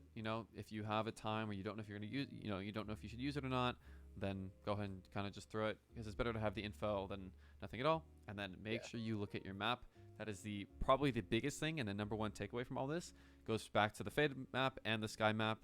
and it goes for any agent you play. It's more of a play style thing. So making sure the map looks good for you, making sure if you look at your map at a first glance, you'll be able to tell where everything is. And that's the only reason I say don't use a rotating map, because it's a little bit harder and it takes one extra step for your brain to process how the orientation of the map is, you know, for placing your teammates and things like that. That's why I say keep it static, but at the end of the day, it is just preference, so that is up to you. But I'd say keep it static and just make sure you're looking at your map more, especially on Sky. Sky specifically, and then Fade a little bit less. You don't have to do as much, but Sky you definitely have to, because you have to look for those vision cones that we talked about earlier. Yeah, And since Fade doesn't have any pop flashes, it's... Yeah, exactly. You don't have to ever worry about blinding your teammates or sucking your teammates or dogging your teammates or anything like that. So keeping that map, you know, under watch when you're on Sky. Watch for the vision cones. Make sure you're not flashing your teammates. Also look at where they're going, so you don't flash in front of them. And sometimes the vision cone won't make it all the way, and so you'll flash them because they run into it, because they're running into the angle instead of off of it or something like that. That's another thing. But in short, I thought it was really good. We just finish up nailing down the macro, and it'll make the micro for our next VOD that much more fun. I think I have a ton of potential. I really don't think I've reached my skill ceiling yet. Not by a long shot. Mm-hmm. Like I'm No being- player I'm has. being I good. promise. No matter how good you Yeah. are, no player has reached their potential. Even if you're rank 1. Even if you're rank 1, I don't care. It doesn't matter. If you die, there's time to learn. If you get a shot off before you die, you could have headshot them. Like, there's always a small gap, something to slightly improve to perfect your game. That doesn't mean your game should be perfect, but it should be as good as you can be. You shouldn't have any excuses for things that you can't control, things like that. There Yeah. are ways to optimize it, but Yeah, that's and I was on summary. Reddit, and someone talked about some people only have like a specific skill ceiling. I'm like, that's not true. It's really Yeah. not. That's a Like mindset there might be gap. some things that hold you back that like force a skill ceiling, like your setup or like your internet or whatever. But you can always get better. Yep, true. That's always been my mindset since I started playing these kind of games. Exactly. All right. Thank you guys so much. This was recorded on January 4th, 2024. It's weird to say that now. I hope you guys have a great rest of your day, and I appreciate you guys. Until the next one. Peace. Let me throw that in.